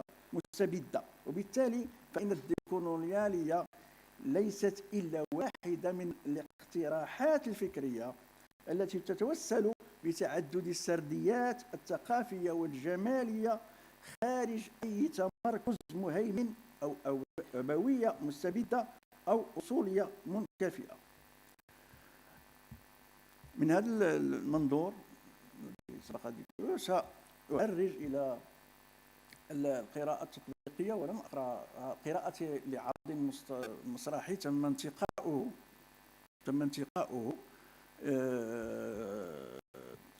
كتطبيق لبعض الفرجات المقابل الاستعمارية التي تشتغل على الأنساق المحلية الأصيلة دون مغلاق. كان لن أتحدث غيره، كان اختياري فقط لمسرحية صوفي سبب انتقائي لهذا العرض بالذات معنون بالجاثوم، وعرض ينتمي إلى مسرح الصحراء، ليس بمسرح الصحراء كتوجه نحو بيئة أخرى، نحو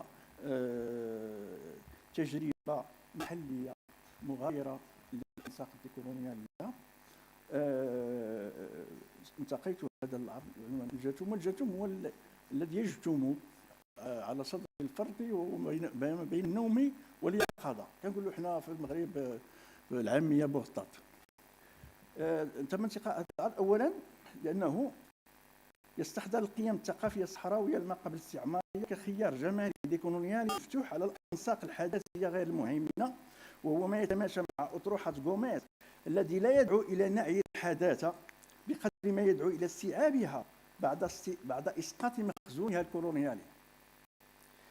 ثانيا التوظيف الموضوعاتي والجمالي العرض طبعا التوظيف الموضوعاتي والجمالي لمخزون الحكاية الشعبية الصحراوية واستعاراتها التراثية بأبعادها المحلية العربية الأمازيغية والإفريقية، بالاعتماد على حرارة وأصالة اللهجة العامية الصحراوية التي تمتح من كتبان المأثورات والأمثال الشعبية كلغة مندمجة في ضفيرة النص الدرامي، معبرة عن الوجدان المحلي ومترجمة وعيه ولاوعيه الجمعي الأصيل الخلاق.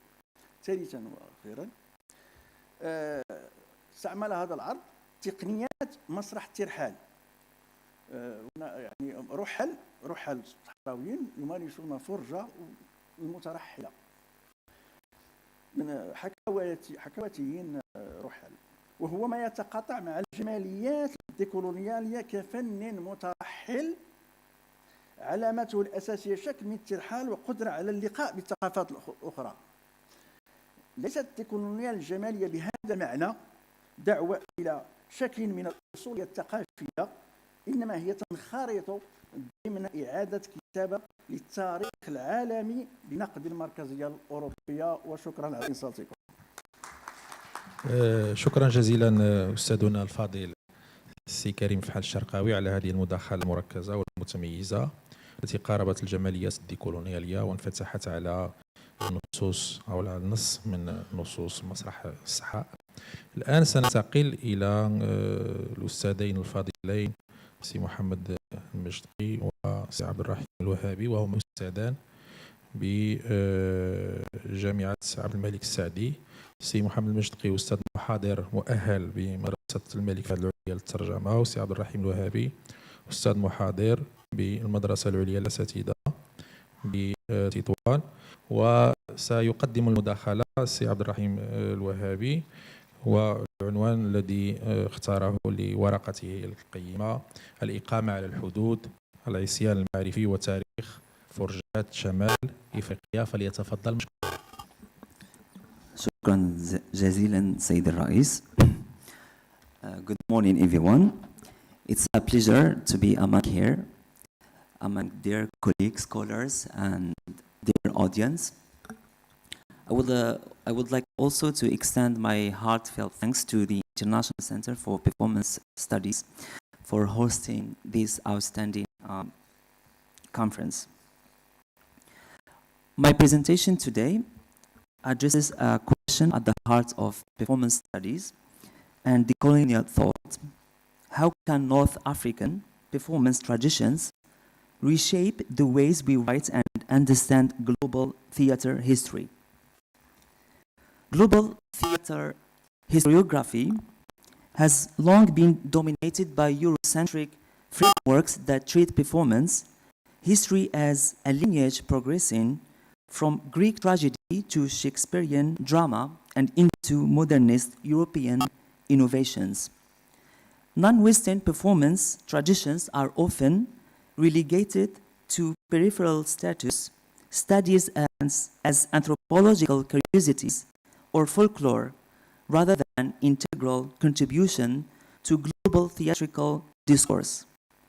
This marginalization is not accidental, but a product of what Walter Mignolo identifies as colonial matrix of power, which continues to structure how knowledge is produced, classified, and circulated in academia. Nowhere is this exclusion more evident than in North Africa. Despite its rich and diverse theatrical landscapes, the region's oral and embodied performance traditions such as Morocco's Al-Halqa, Algeria revolutionary theater, and Tunisia post-revolution street performances remain largely absent from canonical histories of world theater. These forms do not merely offer alternative content, they embody fundamentally different epistemologies that challenge the very basis on which theater history has been constructed. Their marginalization, thus, reflects not just geographical or political bias, but a deeper epistemic violence that privileges textuality and Western aesthetic forms. To counter this paper proposes a decolonial approach grounded in epistemic disobedience, a concept introduced by Mignolo to describe the refusal to think within the limits of dominant Western paradigm. Performance traditions in the Maghreb are not merely survivals of an oral past, but dynamic, living archives that continue to transmit memory, resistance, and theory through embodiments. Drawing on the insights of Khalid Amin, Diana Tyler, Linda Smith, and others, this paper examines how these practices can serve as tools for rethinking not only what we study in theater history, but how and why we study it. The historiographical neglect of North African performance traditions stems directly from the colonial projects of knowledge management. For French colonization in Algeria, 1830, Tunisia, 1881, and Morocco in 1912, was accompanied by a systematic effort to reframe the cultural landscape of these territories. French scholarship became the primary vehicle through which North African history, and by extension, its theater, was documented, interpreted, and disseminated. As John Wasbrough noted as early as 1968, post-independence historians had to begin by, I quote, rewriting their own history, end of quote, a process he framed as decolonizing history itself. This colonial epistemology extended into performance. Theater in the Maghreb was redefined through imported European models which valorized scripted drama, proscenium stages, and state-funded institutions. Indigenous forms, storytelling circles, processions, ritual performances were deemed pre-theatrical or primitive. Khalid Amin and Marvin Carlson highlight how traditions like the halqa, limdih, Sufi-based ceremonies were methodically excluded from official performance histories, either ignored altogether or repacked for Orientalist consumption. This exclusion is not a mere oversight. It is a structural feature of colonial knowledge system. It reflects what Khanu describes as the coloniality of power, a framework that sustains Eurocentric epistemologies by marginalizing alternative ways of knowing. These structures persisted even after independence, as post-colonial regimes often inherited colonial cultural institutions and perpetuated their epistemic hierarchies. In response, scholars and artists across the Maghreb have begun to assert the legitimacy of local performance traditions not only as cultural expressions, but as historiographic practices in their own right. To fully appreciate this shift, we must adapt methodologies that are capable of attending to the repertoire. Those embodied, ephemeral, and often undocumented ways in which communities preserve and transmit knowledge across generations. The question then becomes not merely what performance traditions we include in our histories, but how we conceptualize history itself. For this, Mignolo's notion of border thinking offers a powerful framework. Border thinking arises from the epistemic cracks created by colonial modernity.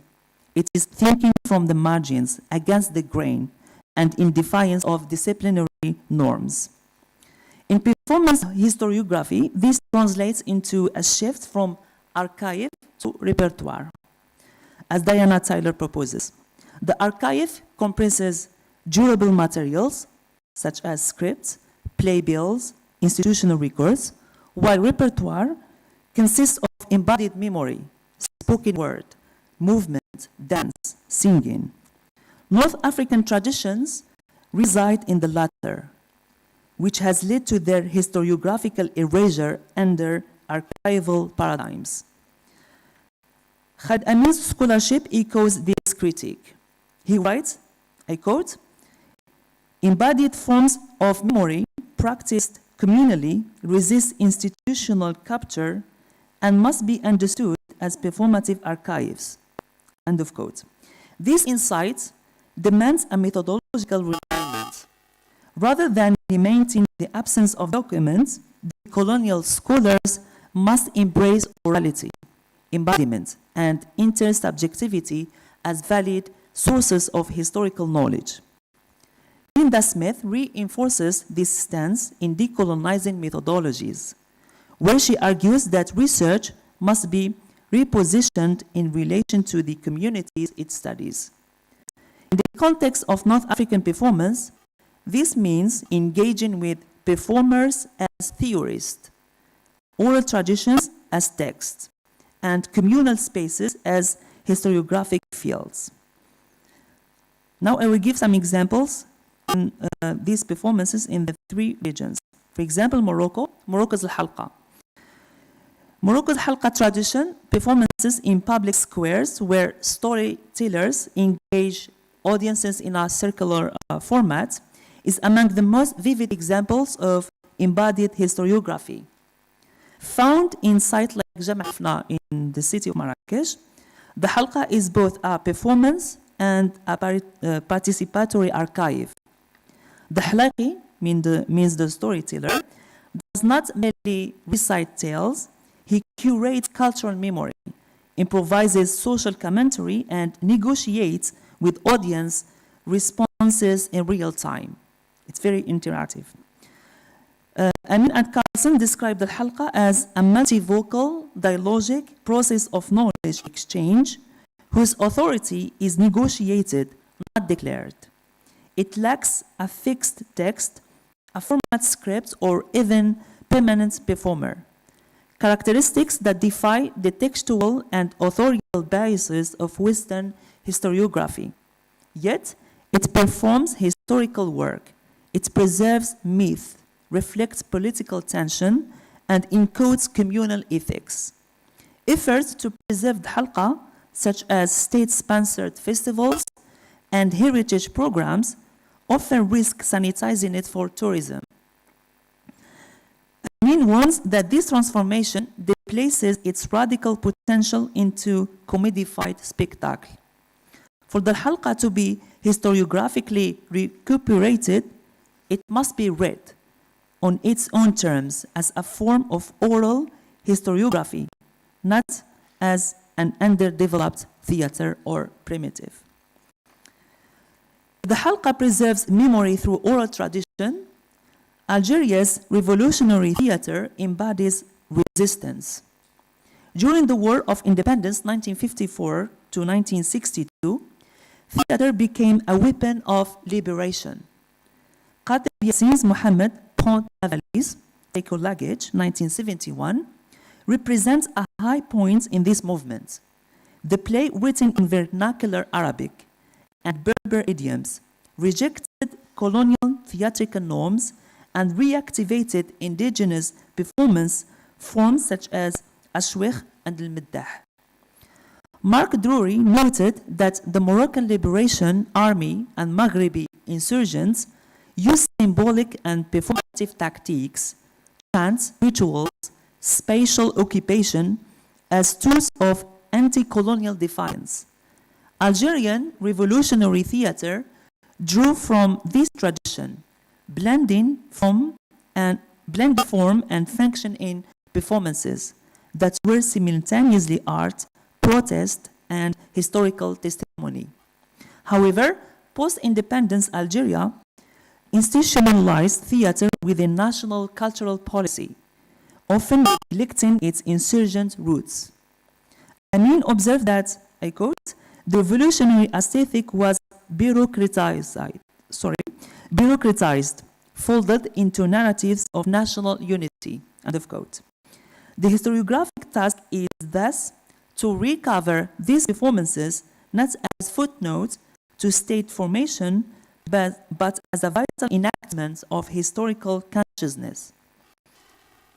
Now, Tunisia 2010-2011 revolution offered a contemporary manifestation of performance as historiography.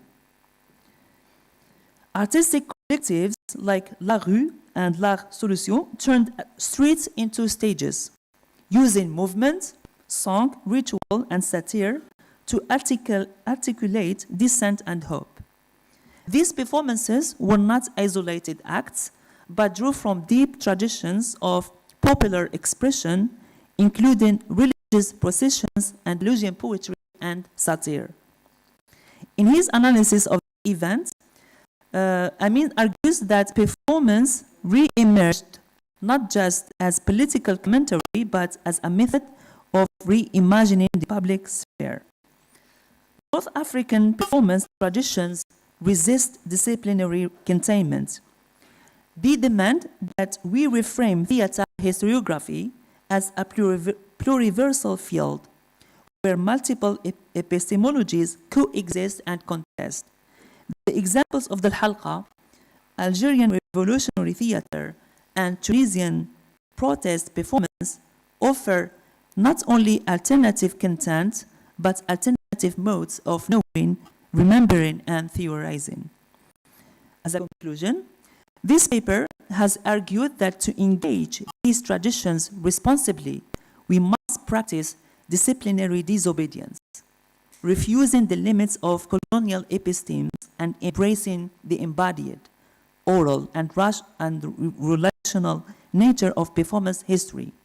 As Davis and Marx suggest, entanglement is not a metaphor, but a methodology. North African theater teaches us this history is not merely written, it is sung, danced, told, and lived. Thank you very much.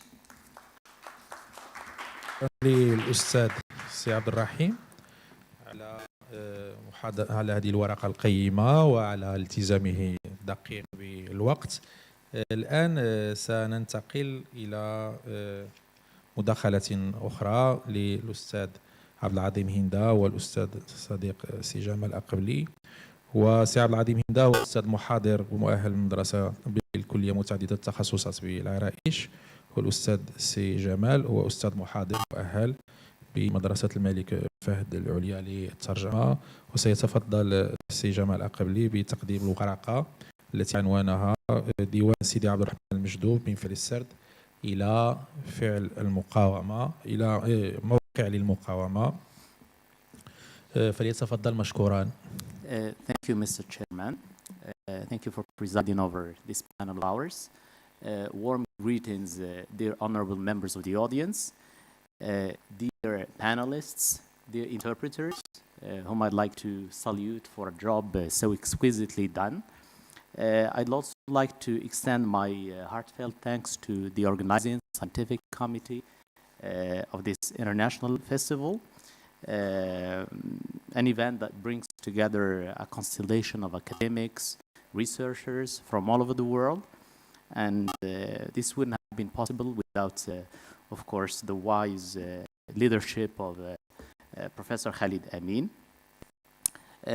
My paper, titled Diwan Sidi Abdelmalek al-Majdoub, From an Act of Narration to a Side of Resistance, examines Tayyib Siddiqi's Diwan Abdelmalek al-Majdoub, though through its unique structure, symbolic framework, and incorporation of traditional Moroccan performance practices.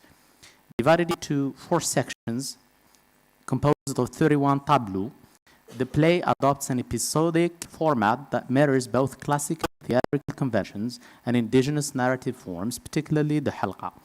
By tracing the life of the mystic poet Abdel Majdoub from his spiritual awakening to his marginalization and eventual reverence, the play stages a circular journey evocative of a pilgrimage culminating where it begins in the public performance space of Al-Halqa. In Tetouan, Siddiqi reconfigures theater as a participatory cultural ritual challenging Western dramaturgical norms by foregrounding communal dialogue and orature. The figure of Al-Majdoub emerges as a prophetic voice, one misunderstood in his time, yet vindicated by posterity. His musings on society are examined through interactions with various characters who both challenge and reflect on his wisdom. In fine, the play functions at once as a biographical tribute and a cultural critique, retrieving Morocco's performative heritage and transforming it into a space of aesthetic, social, political resistance against Eurocentric canonical traditions. Only in 1967, Siddiqi observed, after a series of theatrical experiments with transadaptations, the beauty and charm of Morocco, along with its antique legacy, which constituted the culture of its industrious people. In Siddiqi's perception, Morocco appeared in due course to be tempting enough to be fit for dramatization, fit for celebration.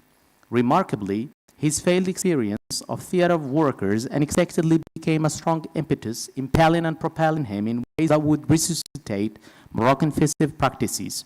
He, I quote, realized that the series of plays he adapted, translated, and Moroccanized were not projecting his deeply rooted festive instincts. In this regard, he expressed his disavowal of Western repertoire of theater, the Western repertoire of theater, which gave birth to the idea of staging Al-Majdoub. The story started, I quote Siddiqi, as a result of my refutation of the text that I had translated and adapted from foreign theaters. After adapting about 30 plays, I was overwhelmed by the idea that this is a transplanted theater that does not reflect the inner self of Moroccans. Then a new journey started along with people, their surroundings, collective imaginary. I enjoyed people's stories and myths. It was in this context that I discovered the 16th century poet, Majdoub. His poetry was not written, but transmitted orally amongst people in every Moroccan home. Then I started assembling his verses and rewriting them in a dramatic way. That was the birth of the play entitled Sidi Abdelmalek al-Majdoub, a drama that won an exceptional success in Morocco. The play, indeed, has been performed within the parameters of Al-Halqa, which in all its diversity has been a vibrant site of artistic amusement and entertainment, as well as a means of space in Moroccan cultural identity. It's the site of Morocco's subjective mood and performative agency, layered with cultural echoes and references. In other words, in addition to its aesthetic aspects, it is a medium of information and circulation of social energy, a social drama, and a subsidiary school whose syllabus is as fluid as is its rich repertoire. In sum, Al-Halqa contributes to the representation of historical consciousness and cultural identity through formulaic artistic expression, hence its performative status. Throughout the 1960s and 70s, a number of Arab Muslim theater harbingers began to turn to local narrative performance traditions for both inspiration as a counterbalance to the previous almost total dependence upon European models. Such an approach was propounded by Tawfiq al-Hakim in the preface to his Yatilda, the tree climber. He called for a popular, non-realistic theater. In their significant article, Halqa in Arabic Theater, an emerging site of hybridity, Amin and Carlson note, I quote, Hakim's suggestions were picked up and elaborated by the best known of his immediate followers, Yusuf Idris, who advocated a turning away from the traditional European models to seek inspiration in local and folk manifestations, in particular the medieval Arabic oral rhyme narration, Maqama, and the Samir, a popular festival in which villagers gather to improvise entertainments involving singing, dancing, and impersonation. Very much in the tradition of Idris, Siddiqui too was influenced by Al-Hakim's new theatrical trend, thus integrating Al-Halqa into his staged performances. From then on, Al-Halqa has become widely employed in modern Arab Muslim theater as it provides a distinct alternative to the traditional European proscenium arc. Siddiqi's theater may be rightly said to have ushered in an exemplary first instance of festive hybridity in Arab Muslim countries. After consuming numerous adaptations from Western theater, he inaugurated a new approach to theater making in Morocco. Notes. Indeed, his play Diwan Sidi Abdurrahman al-Majdoub exemplifies the first festive theatrical enterprise in post-colonial Morocco. Siddiqui situated it in the in-between space, that is to say, somewhere between Western theater and Moroccan pre-theatrical forms. For the first time in the brief history of modern Moroccan theater, Siddiqui transposed Al-Halqa as an aesthetic, cultural, and geographical space into a theater building as the space of the Western other, transplanted in Morocco as a subsidiary colonial institution. Amin further remarks that Sidi Rahman al-Majdoub is a play conceived in an open public place. Its opening refers us to its hybridized formation through its persistent self-reflexivity as a device of projecting the matter of the performance itself. The play is situated in Jam al-Fna as an open site of orature and a space of hybridity itself. Its structure is circular rather than linear. The play, I'll move on to the analysis. The play is divided into 4 sections, each one bearing the word tarkib, meaning assembling or assemblage, as a title. Each tarkib consists of several lawhat, meaning tableau to be exact. The first tarkib is made up of 15 lawhat, the second of 7, the third 4, fourth of 7. In other words, the play bears much resemblance to its classic counterpart in that both are structured in 4 sections. From that vantage point of classicism, a scene implies transformation at the levels of place and time. From Siddiqi's point of view, a tarkib is much more similar to a chapter in the sense that the play's first, second, and third tarkib, tarakib, plural of tarkib, unfold in Jam al-Fna square, while fourth unfolds in Meknes. There is a reason behind such systematic structure in the play. The dramatist sought to feature his hero's life just as he had lived it in reality. No wonder then that the first tarkib was dedicated to introducing the person of al-Majdoub, the second to revealing his quatrain, the third to speaking of its dissemination, and the fourth to outlining the hero's last days. As such, laying out the play into 4 sections is in fact an act of compartmentalizing al-Majdoub's life into 4 phases, each of which containing some lawhat that characterize it. These lawhat appear to be tracking a pilgrim's progress. The play ends with Halqa to show that life, which is lived within a recurring circle, goes on irrespective of the trials and tribulations it comes with. In this case, the play's ending signifies that if al-Majdoub's contemporaries did not recognize his worth and significance, subsequent generations, including ours, have done so thankfully. Amin observes that Siddiqi's halqas are most of the time semicircular rather than circular, and this very fact is due to his festive tendencies to engage the audience in making of spectacle rather than being seated on a hypnotized auditorium that is already divided by a fourth wall in Western bourgeois theater. The halqa of al-Majdoub is presented after a series of other related halqas in a reminder of Weller's advice to Siddiqi. When you get back to your home country, forget all that you have seen here and remember just the technique. Siddiqi lists his characters according to their worth and significance and according to their acquaintance with al-Majdoub. It is hardly surprising then that he bestows more importance and prominence upon his wives and lover. Narrator 1 and 2, first woman, second woman, Aziz, Mustafa, Muhammad, and only then as an amorphous constellation of people such as prisoners, pilgrims, pirates, insane persons, mystics, sailors, Tunisian inhabitants of the land of Shal, whores, etc., gain visibility. The drama's central character is al-Majdoub. Indeed, in our culture, some people were called Mjadib, plural of al-Majdoub, because they were known for their mysticism and renunciation of worldly pleasures. They abstain from the beauties of life, seclude themselves, and live in austerity.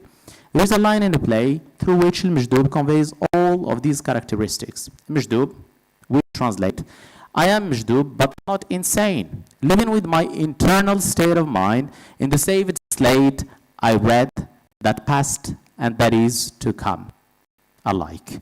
In this sense, he bears much resemblance to the person who declined to drink from the river of folly, to be ironically accused of insanity by those who drank from it. Certainly, he feels alienated from his kin and kindred, who for years, if not for centuries, have turned a deaf ear on his wise sayings.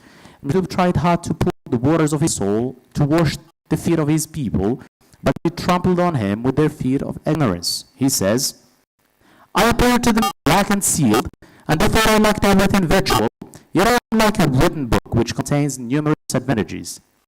Majdoub seems to have pondered about the universe and life therein, human relationships and the way they work, humankind and their ways and airs, and all that life has to offer. Moreover, his speculations include a train of thoughts on women who feature prominently throughout his versifications. While some would jump to the foregone conclusion that he is misogynistic, one is cautioned to abstain from this line of thought, for he distinguishes between three types of women as instantiated by Tona, Halqa woman, and Rabha. Tona is a good, devoted, caring, thoughtful, and true wife who tries to quench her husband's desires and satiate his needs. The dramatist captures a scene in which reciprocal love and caring are revealed. Al-Majdoub. O Tona, my greetings came to your ears. Let me enjoy the cold of winter. Tona. Shall I treat my lover who cared not about his welfare but mine? Separation is so difficult to endure, and his lovely face is so dear to me. Al-Majdoub. O you, passing girls, O you, palms of green meadows, you are all beautiful, but I loved only this. Your eyes and eyebrows are black and your sideburns are Hindu. Oh, you who digs the ground with a stick, let you speak. Oh, you the crazy for love woman. Okay, I hope I'm not trespassing. I only have 2 minutes to conclude, so I'll move to questions of interweaving. Diwan Sidi Abdurrahman al-Majdoub's festive dramaturgy is meant to create a narrative where both performers and spectators create an atmosphere of celebration driven by their co-body theatrical presence. The play exemplifies the first festive theatrical enterprise in post-colonial Morocco. It is set in Jebel Fna as an open site of orature where two narrators relate the story of al-Majdoub through recourse to al-Halqa narratives, narrative techniques, as well as performative parameters.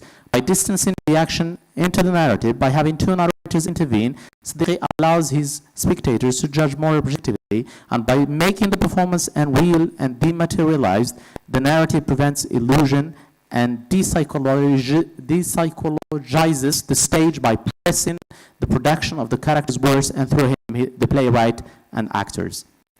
Building upon the critical legacy of European postmodernism, the play seems to be filled with a pang of nostalgia for a lost narrative, having gone against the legacy of the colonial avant-garde, which is demonstrate the gospel of narrative coherence building, which is now left on the scrap heap, and thus enthroned the gap between art and non-art by its emphasis on dramatic textuality at the cost of narrative orality. The festive play declares epistemic disobedience against colonial hegemonic, logical, or illogical norms, ushering in an era of flamboyance in modern Moroccan theater. By returning to Arab Muslim theatrical legacies which highly inform the play, puts the entire Westrocentrism's a theatrical prejudice in the hot seat by resuscitating the aesthetics of narrativity which characterize Arab Muslim cultures of narrative performance. The play's purpose is to present performative narratives with a strong affinity to the past of their audiences in order to evaluate their world.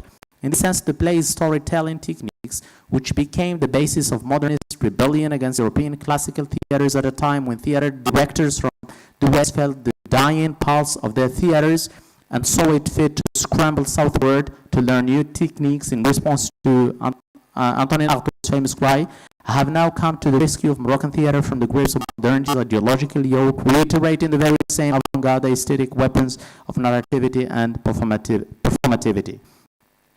In this vein, Claudia Berger rightly asserts that contemporary literature, film, theater are best mapped through an aesthetics of narrative performance through which even ancient forms continue to be reworked and reconfigured. Siddiqi's literary allusions, which permeate his plays, emphasize his awareness of heterogeneity, of mimesis, as he turns the mirror on its own medium.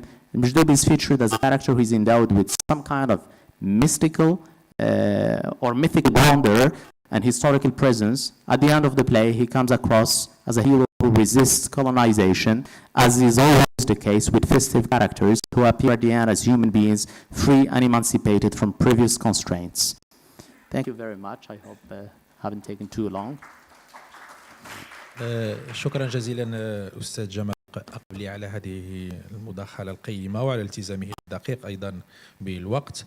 الآن سنكون مع مداخلة الأستاذ الفاضل سي عبيد بروزين، وهو أستاذ محاضر بكلية اللغات والآداب والفنون بجامعة بن طفيل بالقنيطرة، وسيقدم مداخلة عنوانها النص الغائب في المسرح الأمازيغي القديم نحو مصالحة ثقافية. فليتفضل مشكورا.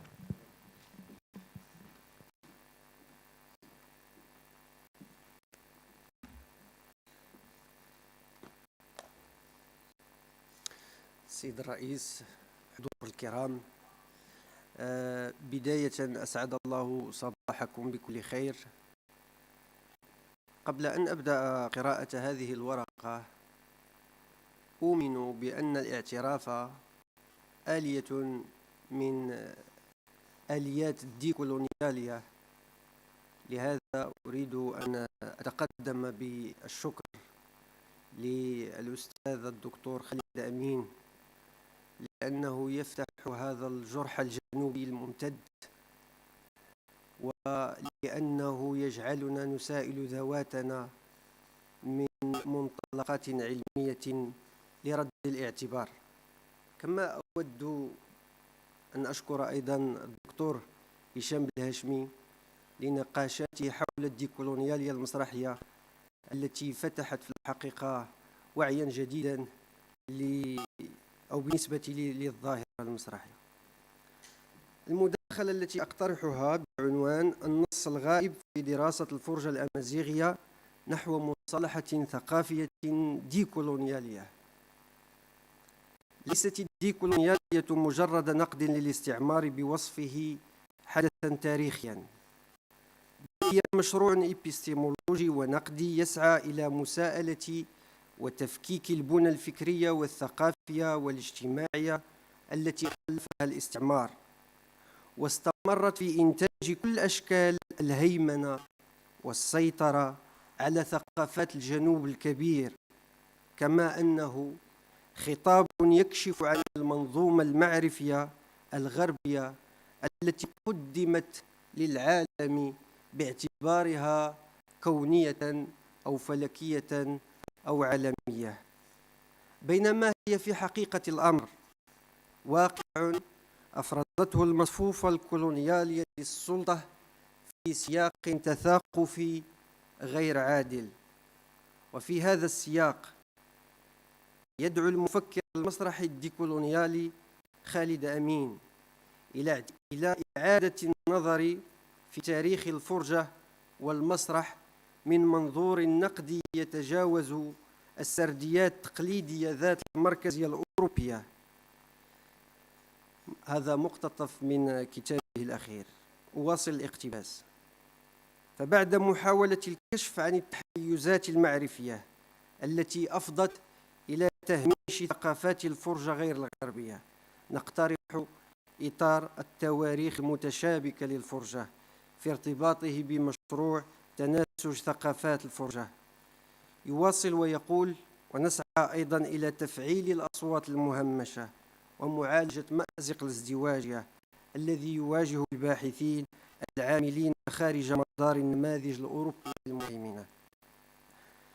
ومن هذا المنطلق لا يمكن إظهار ملامح النص الغائب الهامشي المسكوت عنه من الفرجة الأمازيغية، سواء تعلق الأمر بالحديثة أو القديمة، إلا من خلال تحقيق نوع من المصالحة مع الذاكرة التاريخية التي أصرت التوجهات الإيديولوجية ذات البعد الواحد على طمسها وتجاهلها في الجنوب الكبير. بينما كرست التمثلات الدونية في الدراسات الكولونيالية عن الثقافة الأمازيغية لأسباب تاريخية يطول شرحها، غير أن التخلص من هذه السردية المركزية، ولعلنا نجتمع هنا من أجل هذا، غير أن التخلص من هذه السردية المركزية المتغلغلة في البنية الفكرية والثقافية في الجنوب الكبير يعد أمراً في غاية الصعوبة من منظور ديكولونيالي. وكذا غياب الوثيقة التاريخية للسردية المحلية وضعف الأبحاث الأركيولوجية الموثوقة من الذوات الجنوبية.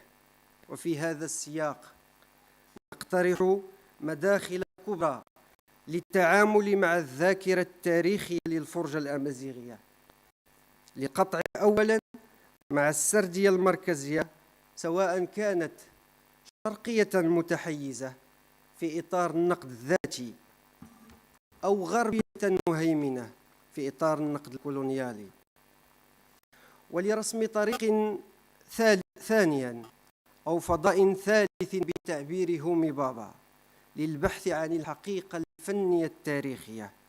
وكما جاء في تقديم محمد بوعزة لكتاب خالد أمين الأخير، يقول أو من الاقتباس: إن أهم ممارسة معرفية كولونيالية اعتمد عليها الغرب في فرض مركزيته الثقافية الغربية على العالم هي السيطرة على التاريخ وفرض تاريخ غربي للمسرح. فالمعركة معركة صراع على التاريخ وعلى سردية التاريخ. إن تاريخ شمال إفريقيا هو تاريخ مركزيات غربية متعاقبة بسبب الغزو أحيانا والتفاعل التجاري أحيانا أخرى. مركزية كولونيالية شكلت معالم هوية أمازيغي وثقافته بفعل الكتابة والتدوين أمام غياب سردية محلية أو أمام غياب القدرة على إنتاج سردية محلية. وهذا ما جعل دانييل ريفي يقول وهو يحاول كتابة تاريخ المغرب: لا شك أن تناول القرون الأولى من دخول الإسلام إلى المغرب والقفز على ما سبق تلك الحقبة من تاريخ المغرب مغالاة لا تخلو من إساءة إلى هذا التاريخ الذي لا يبدأ فجأة من دخول الإسلام إلى البلاد.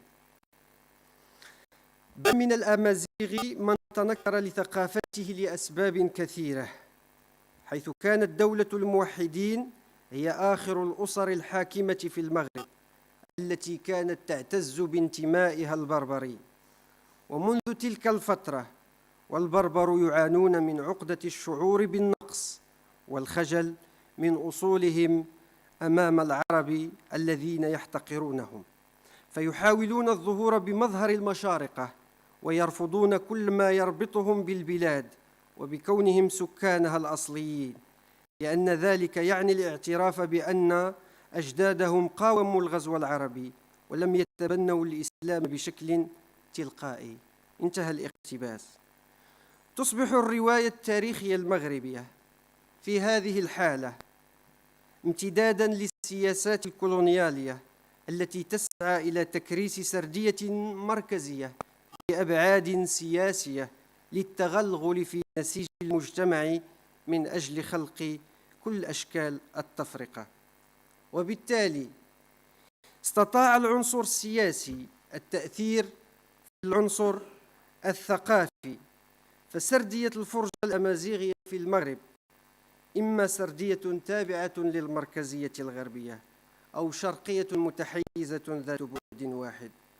ولهذه الأسباب وغيرها لا بد من المصالحة والعدالة والاعتراف في التعامل مع الذاكرة الفنية الأمازيغية لاستعادة الهوية الجماعية أو لتحرير الهوية الجماعية كما جاء في الندوات السابقة، لاستعادة الهوية المستبعدة أحيانا والمهمشة أحيانا أخرى أو المكرسة للدونية في السردية الكولونيالية.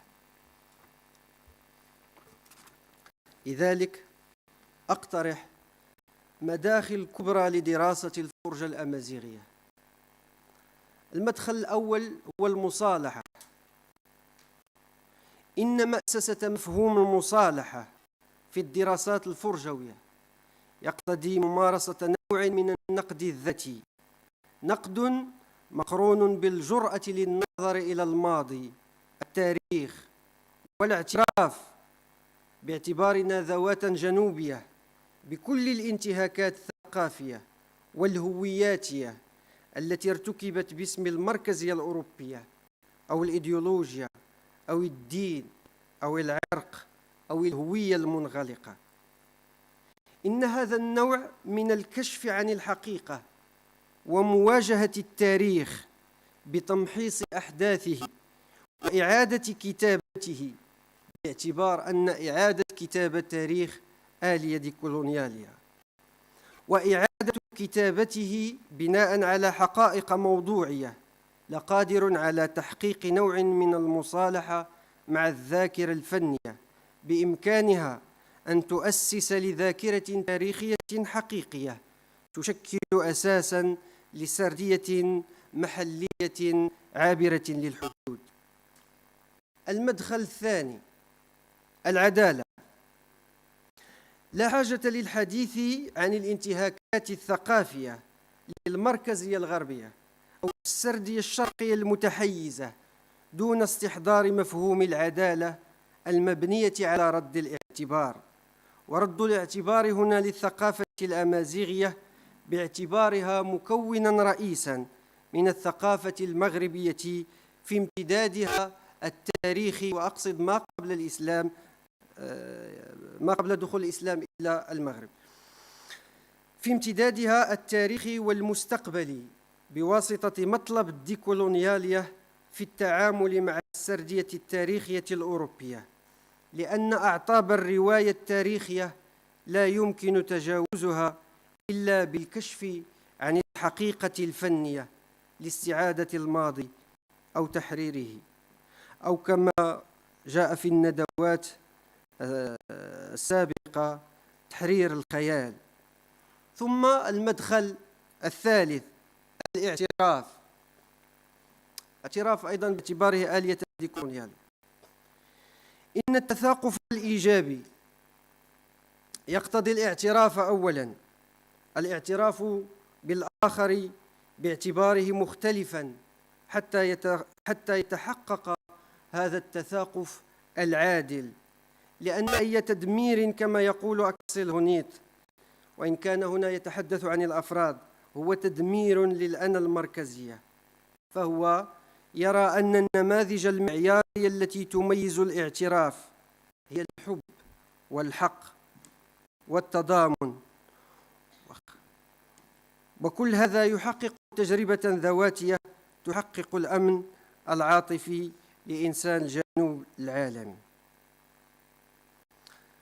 في الحقيقة كان هذا الذي قرأته الآن هو المقدمة فقط.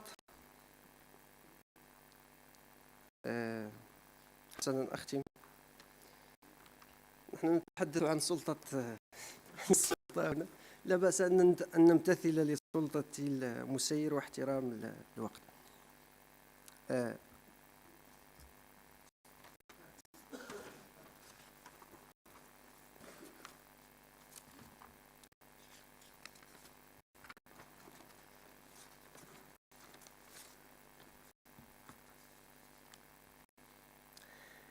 لقد هيمنت السرديات المركزية الغربية والشرقية المنحازة للهيمنة على تشكيل معالم الذاكرة التاريخية الفنية المغربية الأمازيغية، غير أنها ذاكرة تبقى معطى للبحث والفحص من أجل تحقيق نوع من المصالحة مع الذات الأمازيغية الممتدة في التاريخ من خلال مداخل كبرى: المصالحة، العدالة، الاعتراف، تترفع عن الإسقاطات الإيديولوجية أو إعادة تدوير السرديات المركزية بقصد أو بدونه.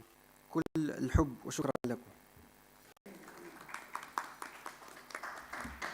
الأستاذ عبيد البروزين على هذه المداخلة القيمة أولا، وعلى هذه الأسئلة والمداخل المتميزة التي قدمها لإعادة النظر في رافد أساسي من روافد ثقافتنا المغربية. وأشكره أيضا على احترامه الدقيق للوقت. مع الأسف لدينا التزامات تنظيمية متعلقة بالنقل واللوجستيك والتغذية تمنعنا من إتاحة الفرصة للنقاش مع الأسف. وأنا أرى أن نؤجل النقاش إلى جلسة المساء إن كانت هناك من أسئلة ستطرح إن شاء الله في المساء، على أساس أن السادة الأساتذة المحاضرين سيكونون حاضرين إن شاء الله في المساء وسيقدمون أجوبتهم على هذه المداخلات وعلى هذه الأسئلة. أختتم هذه الجلسة وأشكر جزيل الشكر الأستاذ خالد أمين أولا على جهوده الكبيرة في التئام هذه الجلسات وهذا المحفل العلمي الرفيع، وأشكر جميع المتدخلين المتعاونين والإخوة في المركز والسادة الحاضرين، وأشكر كذلك الإخوة المحاضرين الذين قدموا هذه الورقات. سنرفع الجلسة على أساس أن نستأنف في المساء. نعم. السيد الرئيس، لو تكرمت أن الفيديو أرسلته للمصلحة التقنية نعم. فقط لكي تشاهدوا منه صوت وصورة بضعة ثواني فقط إذا كان ممكن. لا أظن أن هذا متاح بناء على التوصيات التي وجهت إلي قبل المحاضرة ومع تلقيته عبر الواتساب، فما أعرفه أن يمكن أن يتاح ذلك في موقع طنجة المشهدية، وكذلك الورقات ستنشر في المجلة. نشكر الأستاذ الفاضل على كرمه المعرفي المعهود، ونشكر الإخوة الحاضرين، ونرفع هذه الجلسة وموعدنا في المساء إن شاء الله. شكرا جزيلا، بارك الله فيكم.